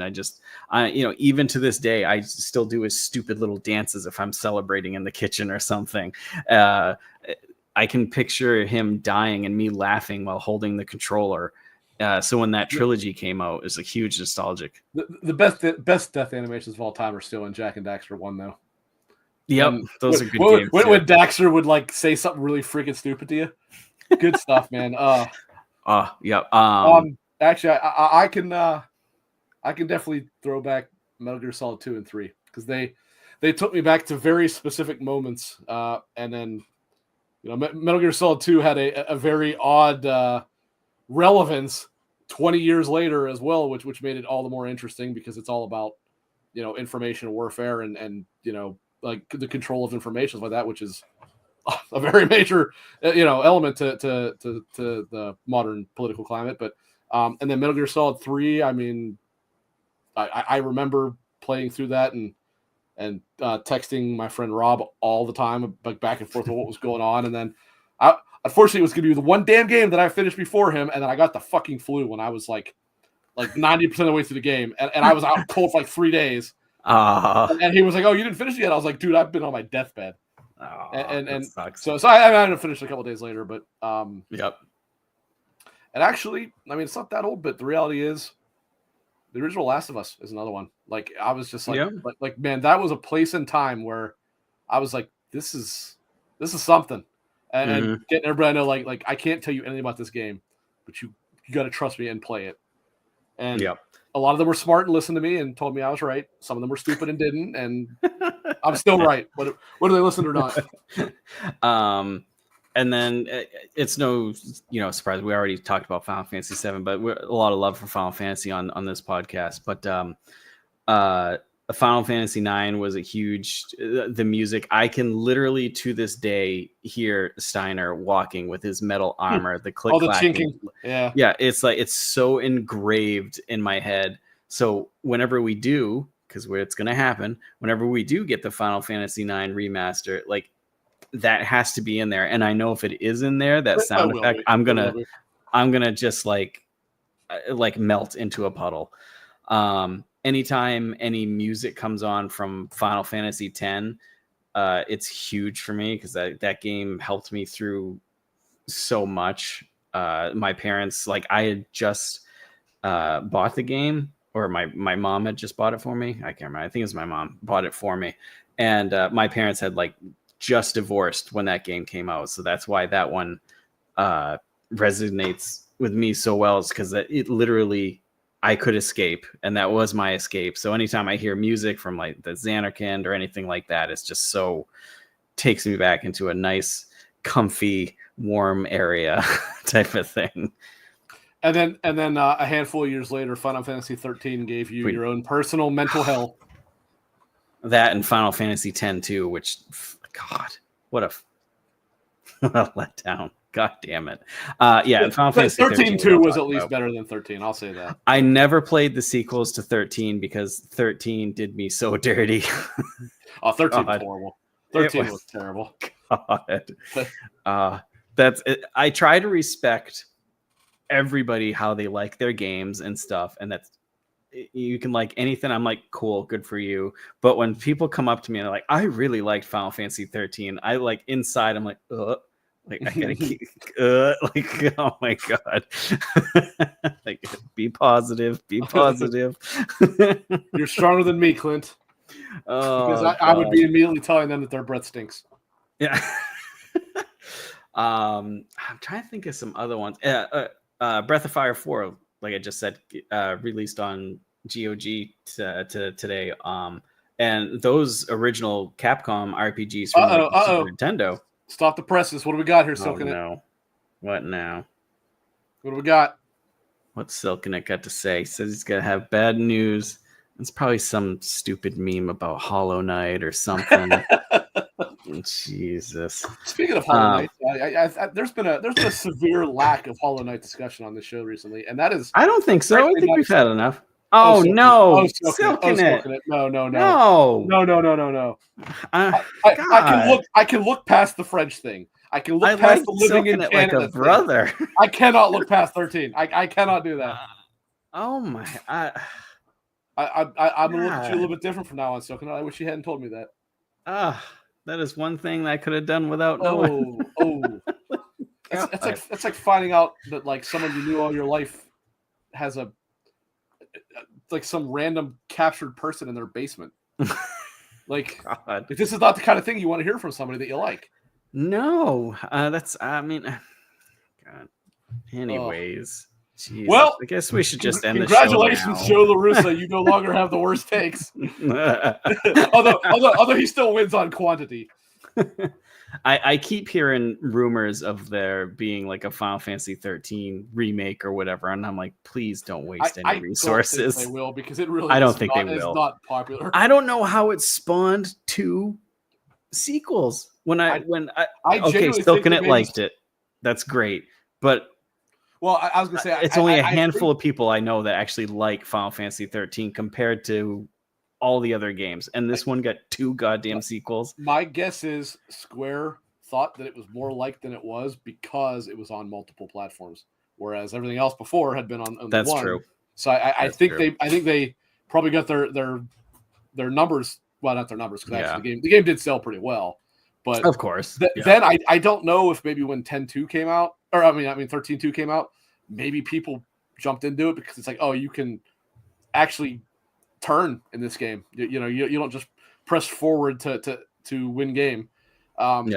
So maybe they tried it. I don't know. I have no idea. Yeah. Freight Conductor. My first Final Fantasy outside of messing around with one as a kid was 15, and 15's 15 it's great. Is a very flawed game that is a couple decisions away from being a genuine masterpiece, but it is good as it is. It is good. Oh yeah, it's definitely good, but it's also oh no, I'm thinking of 16. No, sorry. Yeah, Final Fantasy 15 is good, but there are I played through it, definitely enjoyed my time. There was a couple things that dropped it down. But definitely a solid game to. It was actually a massive course correct of 13, which is actually what became part of the problem. Yeah, they kind of lost their direction because they were trying to course correct so much from 13. Yep. It is egregiously bad. It's okay. I'm taking away your mod privileges. I didn't even notice that. We can't have that. We cannot have that representing us here. Not in here. I'm putting him in timeout. No, I mean, like what you want to like. That's fine. I give people shit about it because it's Fortnite. That is the official stance. Fortnite's another unforgivable offense around here. But I think that one of the things that depressed me so much about, I guess it's kind of nostalgic with Final Fantasy 13 because there is so much depression around it, but it's not happiness. It's a different. I was so insanely hyped for 13, and I played through it. Although I will genuinely say, the closer we got, I started to be like, something feels really, really off here to me. And then it came out, and I was like, oh my god, this is terrible. I played through it. I didn't play through it when I first got it. I had to. I played through it literally years later and struggled through it, and to this day, besides Lightning, was there a guy named Snow in it? Yeah, Snow. Other than that, I couldn't tell you a damn thing about the characters. Actually, unfortunately, I can tell you all 6 characters because I pretty much disliked most of them. I remember the boy being super annoying. Hope. That was Hope. Hope, yeah. Well, there it is. Annoying. Although, actually, he was not the most annoying. The most annoying by far was Vanille. That was the orange. Yeah. And then Fang barely talked, so she was nothing. And then there was Zaz, and that there you go. That's the party. It's just God. Anyway, but actually, the sad part is actually Lightning has a cool design, and for sure, the most offensively unlikable personality of all time. Yeah. Sucks. Like they tried to go with like a Cloud, distant asshole, except she had nothing to back it up, and Cloud was at least freaking cool. That was the difference. She was not cool. She was just an asshole. No. It even got to the point where they have like Final Fantasy 13 crossovers in Final Fantasy 14, and you can unlock armor and stuff. I'm like, nope, I'm not doing that. I'm not doing those side quests. I will not have any part in this. I don't know, any other games that come to your mind that are like a special nostalgic in your heart type of thing? I mean, I'd be remiss not to mention the GOAT of Sonic 3 on Knuckles. Okay, yep. Best side-scrolling platformer, of which Hollow Knight does not count because that is a side-scrolling platformer / Metroidvania. Actually, I put it as Metroidvania first. But platformer only, Sonic 3 and Knuckles, best of all time.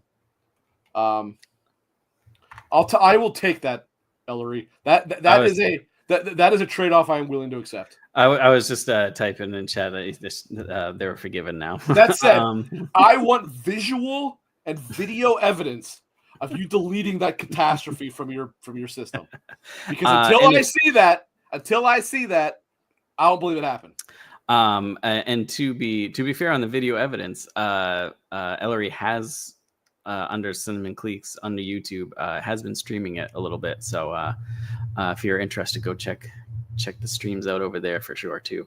I would like to support Ellery, but I would also rather pour salt in my eye than watch a Fortnite stream. So oh no, it's not streaming Fortnite, streaming Marathon. Oh, I think about Fortnite. I can't do that. I'm sorry. I cannot lower myself to that. I had something in my head. You mentioned Sonic. Sonic Adventures on the Dreamcast is so good. And whenever I think of Sonic, to me, I think of the Dreamcast. And once again, more but child actually, trauma, I guess. The second best Sonic song of all time is in Sonic Adventure 2. Live and Learn. Yep. It's actually probably the most popular Sonic song now. But, so good. But the fact that they stuck it in Sonic 3 a couple times, I was like, plus my goat right there makes his appearance. His first appearance. It's Shadow. It's a little hard to see, but that's Shadow right there. That looks like Vincent.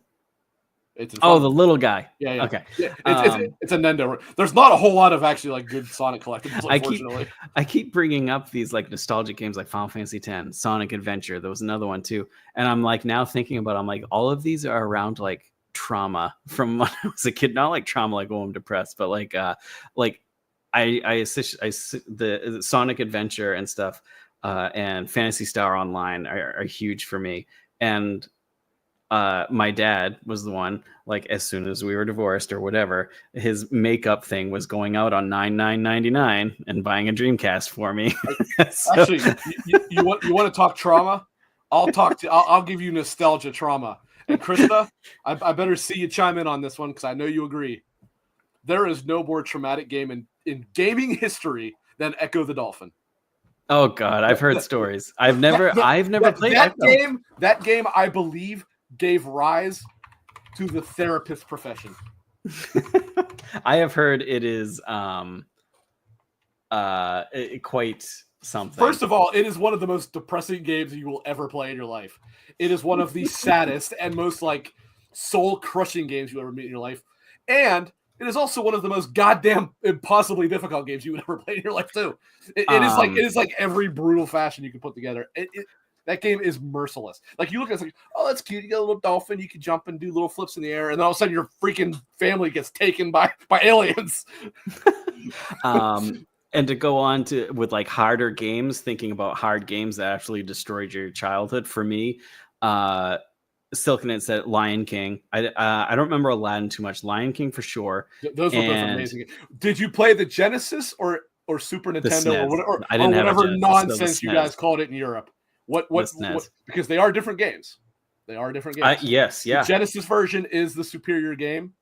And for those two. I believe Jungle Book Super Nintendo is considered the better one. Yeah. Another one that was like different game was Alien 3. Alien 3 on the Super Nintendo, fantastic. On the Genesis. All right. Silken, you're back in our good graces. I don't know about that, but I mean, don't get me wrong. There is a major blemish on your record right now. You had a great record. It's tarnished right now. yes, but you're at least back. You're at least back with us again.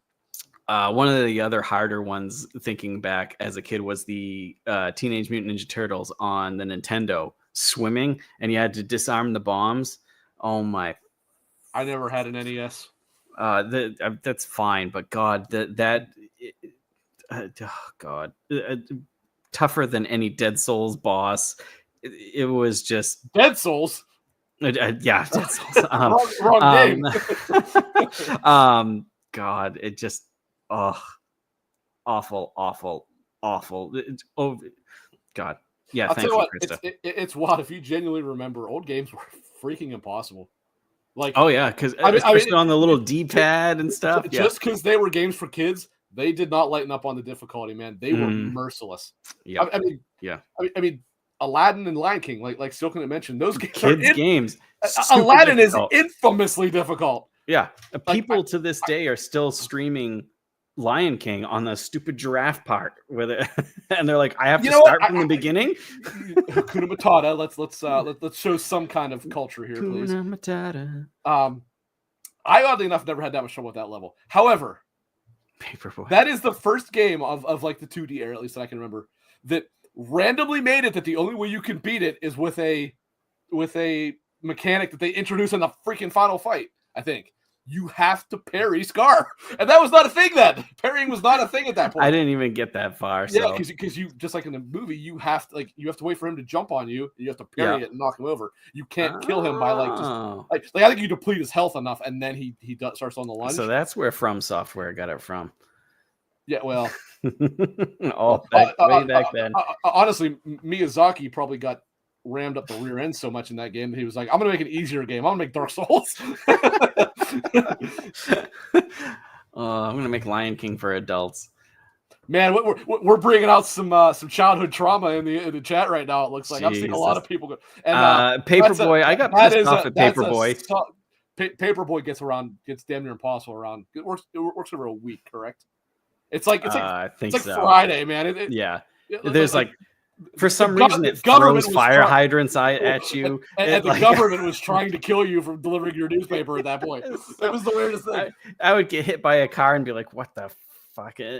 And then, like you said, it wasn't easy back then. Like if you died, all the way back at the beginning, there was no. You had like 2 or 3 lives in Paperboy, but there was no way to get extras that I remember. Right, and then when you died, like I said, there wasn't like a passcode written down for that level.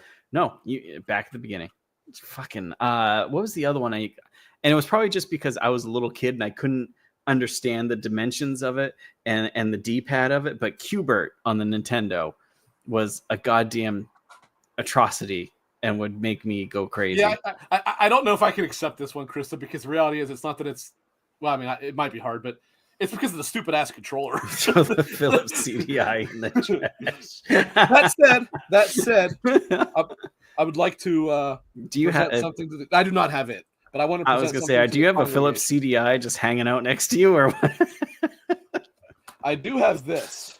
Uh-oh. It's still in the wrapper. Is anybody familiar with this? Unfortunately, I've heard of it, but I don't think I've like played it or seen it. You know, this is a game that they made that specifically looks and plays like those old Zeldas. I can't get it to. Oh my god! It looks exactly like it. Oh, it has the same like god awful animation where they're like. What was the other one? Was it Dragon's Lair that was like that too? No. Dragon's Lair was really hard, but it was that was one where it actually was animated well. But no, this one actually looks and plays very similar to those Zelda game. Oh my god! What is it? Wanda Gamelon and whatever the other one is called. Jesus. Is someone in chat was the controller? Oh, Krista, the controller. Yeah, I tell you what controller sucked was the goddamn Jaguar 64. God damn, that thing was fucking awful. And then I will die on this hill, and I think a lot of people agree with me. I hope so. The Nintendo 64 controller can eat my ass. Worst controller of all time. It is also god awful. Here we go. Get out your chili peppers because it's spicy take time. The N64 was a garbage console. I said it. I'm standing on it. I'm saying it. It's the truth. You can accept it or you can deny it. But if you're denying it, you're just denying the truth. I have to say I kind of agree with you because RPGs were terrible. There was Quest 64, which everybody was looking forward to, and it came out and it was shit. It did have Turok, which was great. I loved Turok.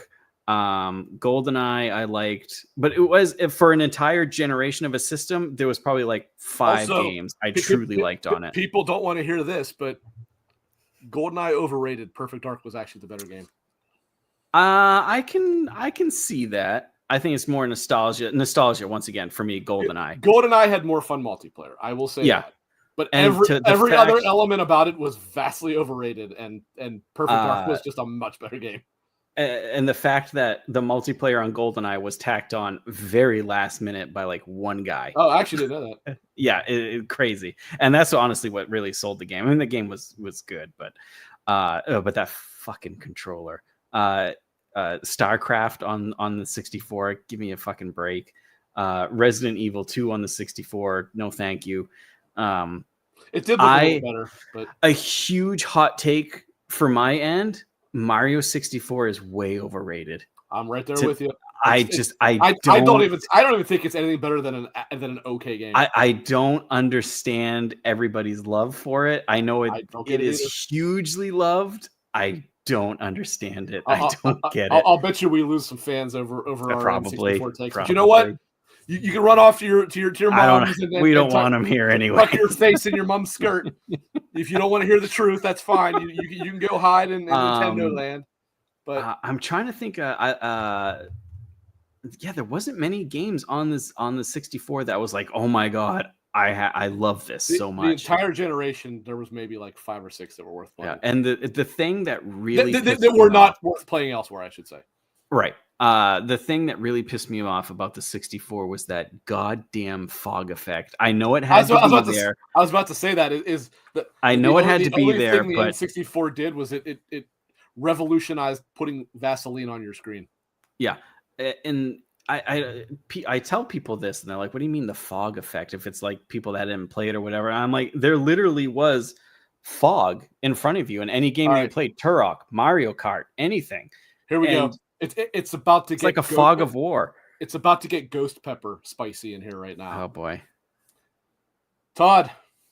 Uh-oh. Ocarina of Time, 3rd or 4th most overrated game of all time. It's a decent game. It's not a great game. It's a decent game. Majora's Mask, bad game. Bad game. Yeah. Bad game. Bad game. Like 5 out of 10 bad. I had a PS1 with the 64, and I vastly played the PS1 over. I like it was objectively a better system. Yeah, like it just was. As for the Zelda, I can tell you right now, I haven't truly enjoyed truly a Zelda game since Link's Awakening on the Super Nintendo. I don't agree with that because actually I really like Twilight Princess and I loved Wind Waker. I never for that, and I love Tears of the Kingdom. So yeah, I never played Twilight Princess because it was on the fucking Wii, and it was also on the GameCube, but that's right, it was. Yeah, that version was tough to get because they didn't print it for very long. That's right. That's valuable now. I didn't mind Ocarina of Time. I didn't hate it, but Majora's Mask. I just couldn't get into it. I think it's extremely overrated. Yeah. Like I genuinely get annoyed at it getting credit for things that it didn't invent, which is a typical Nintendo thing. Like you still hear about Z targeting. That game did not invent targeting. Like that is such an insane thing that was run with for years. That game did not invent locking on something and circling around it. Had said oh my god, I heard it for years that Zelda invented locking on something and then turning around. I'm like, that existed for decades on PC and other things. And if you want to go console, there were games on PlayStation that did that long before Zelda ever did. Todd, I don't think 64 games hold up at all once the PS2 game. Yeah. Oh yeah. No, no. I mean, neither did PS1 games unless they were like pixel art ones. That was a tough generation. Right. But like I said, that's the thing. At least with PS1, you had like those Final Fantasy art top down type of things. But the 64 with that goddamn fog. Yeah. It was just insane. I did love the Turok games. I will say that. They were good. I will definitely concede that. The first game was great, and the second one was less great, but had the cerebral bore, which made it very good. Cerebral bore to this day is one of the best weapons ever. Although I will say, I don't think it's the best Turok weapon. I actually genuinely think the Chronoceptor is an awesome idea, and I like the Chronoceptor even better. Yep. I think it was Turok 2. You got the wrist blades. I think it was Turok 2. Yeah. Or maybe that was. It was 2. No, it was either 2 or 3, and I was like, I'm the Predator the whole time I was playing the game. I was like, I'm the Predator. Turok games were great. Fun fact: the Turok, the original Turok, when it was released over in Germany, it wasn't like dinosaurs or the humans that were in there. They replaced them with robots. Yes, and it was oil because Germany wouldn't allow the blood. Yeah, Germany at that point was extremely censored about everything. Yep. Yeah. Yep. I think I liked Doom 64. I think Doom 64 was good, but not as good as the goddamn controller. Yeah, well, that too. Yeah. I was glad when they finally did bring Doom 64 as like Night Dive ported it, because I was like, yeah, that kind of is a lost. Whenever game. It was nice to get it brought over. I remember when I got Doom, I got it for Christmas one year, I think, and I opened it up and the cart was red, and I was like, "Whoa, this is so cool!"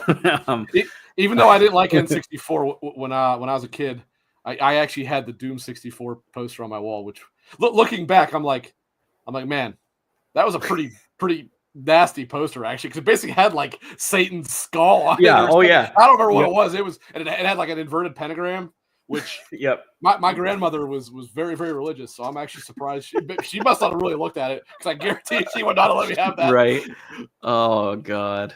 And people complain about like Joy-Cons and the drift and stuff like that.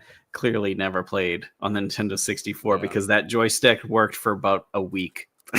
And then you had to like push it hard to get over. I hate that controller so much. It's awful. It's awful. It's so bad. So hold on. Let's see. Just to show people. Wait a minute. This was the poster I had on my wall right next to my bed.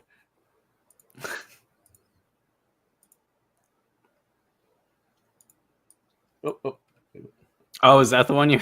That's the one I had. Yeah. So okay, it didn't actually. Okay, so I was wrong. It didn't have an invented pen. Well, his head isn't invented. I mean, it's yeah. So it is there. But yeah, I can't believe she didn't tear that down. Oh my God. Like, she probably heard me talk about Doom and maybe realized it was a game. But yeah, PlayStation 3D platformers were rough at times. I loved. Do you remember Gex the Gecko? Dude, I cannot wait for that trilogy to release because I love Gex. I'm super excited for that. But there are some tail time. Platformers.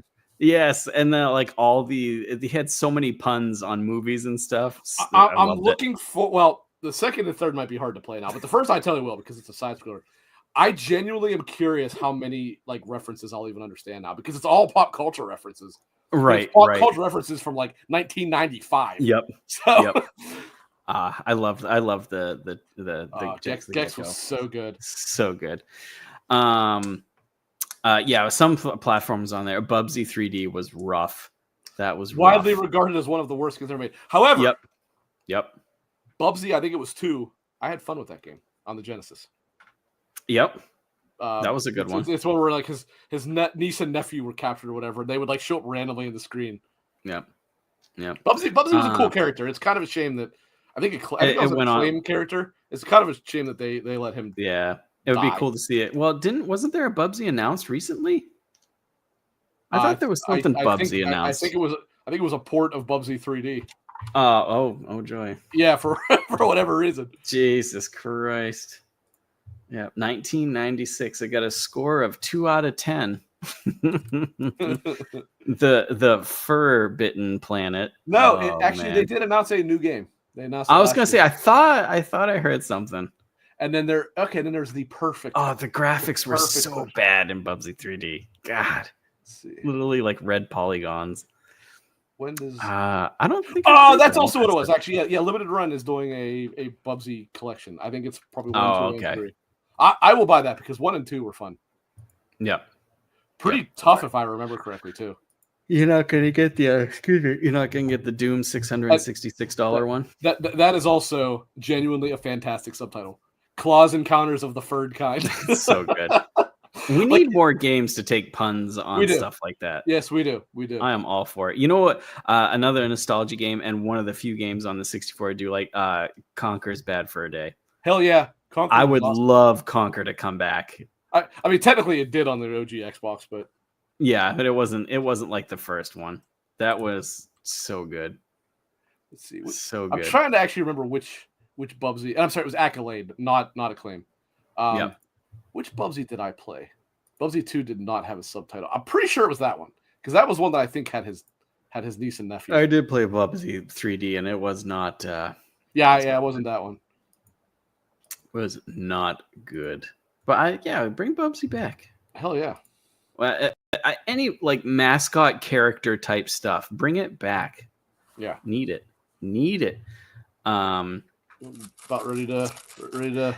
Yeah, I think so. I can't think of anything other ones that come to my head, anyways. Yeah, we're running a little long here, so. I was over 2 hours now. Yeah. Start ranting and raving.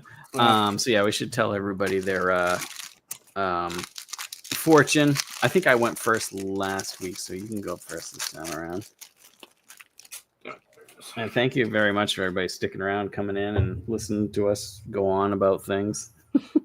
This is 2 weeks in a row now that my fortune straight up lied to me. Something wonderful is about to happen to you. Bullshit. Yeah, I don't know. Maybe you'll get the expedition on Sunday. Maybe. I'm disputing that. well, not that part, because that I think I will. Although, if you add in bed to the end of it, well, maybe. If you don't stand for something, you'll fall for anything. That's too deep. It's too deep. Too deep.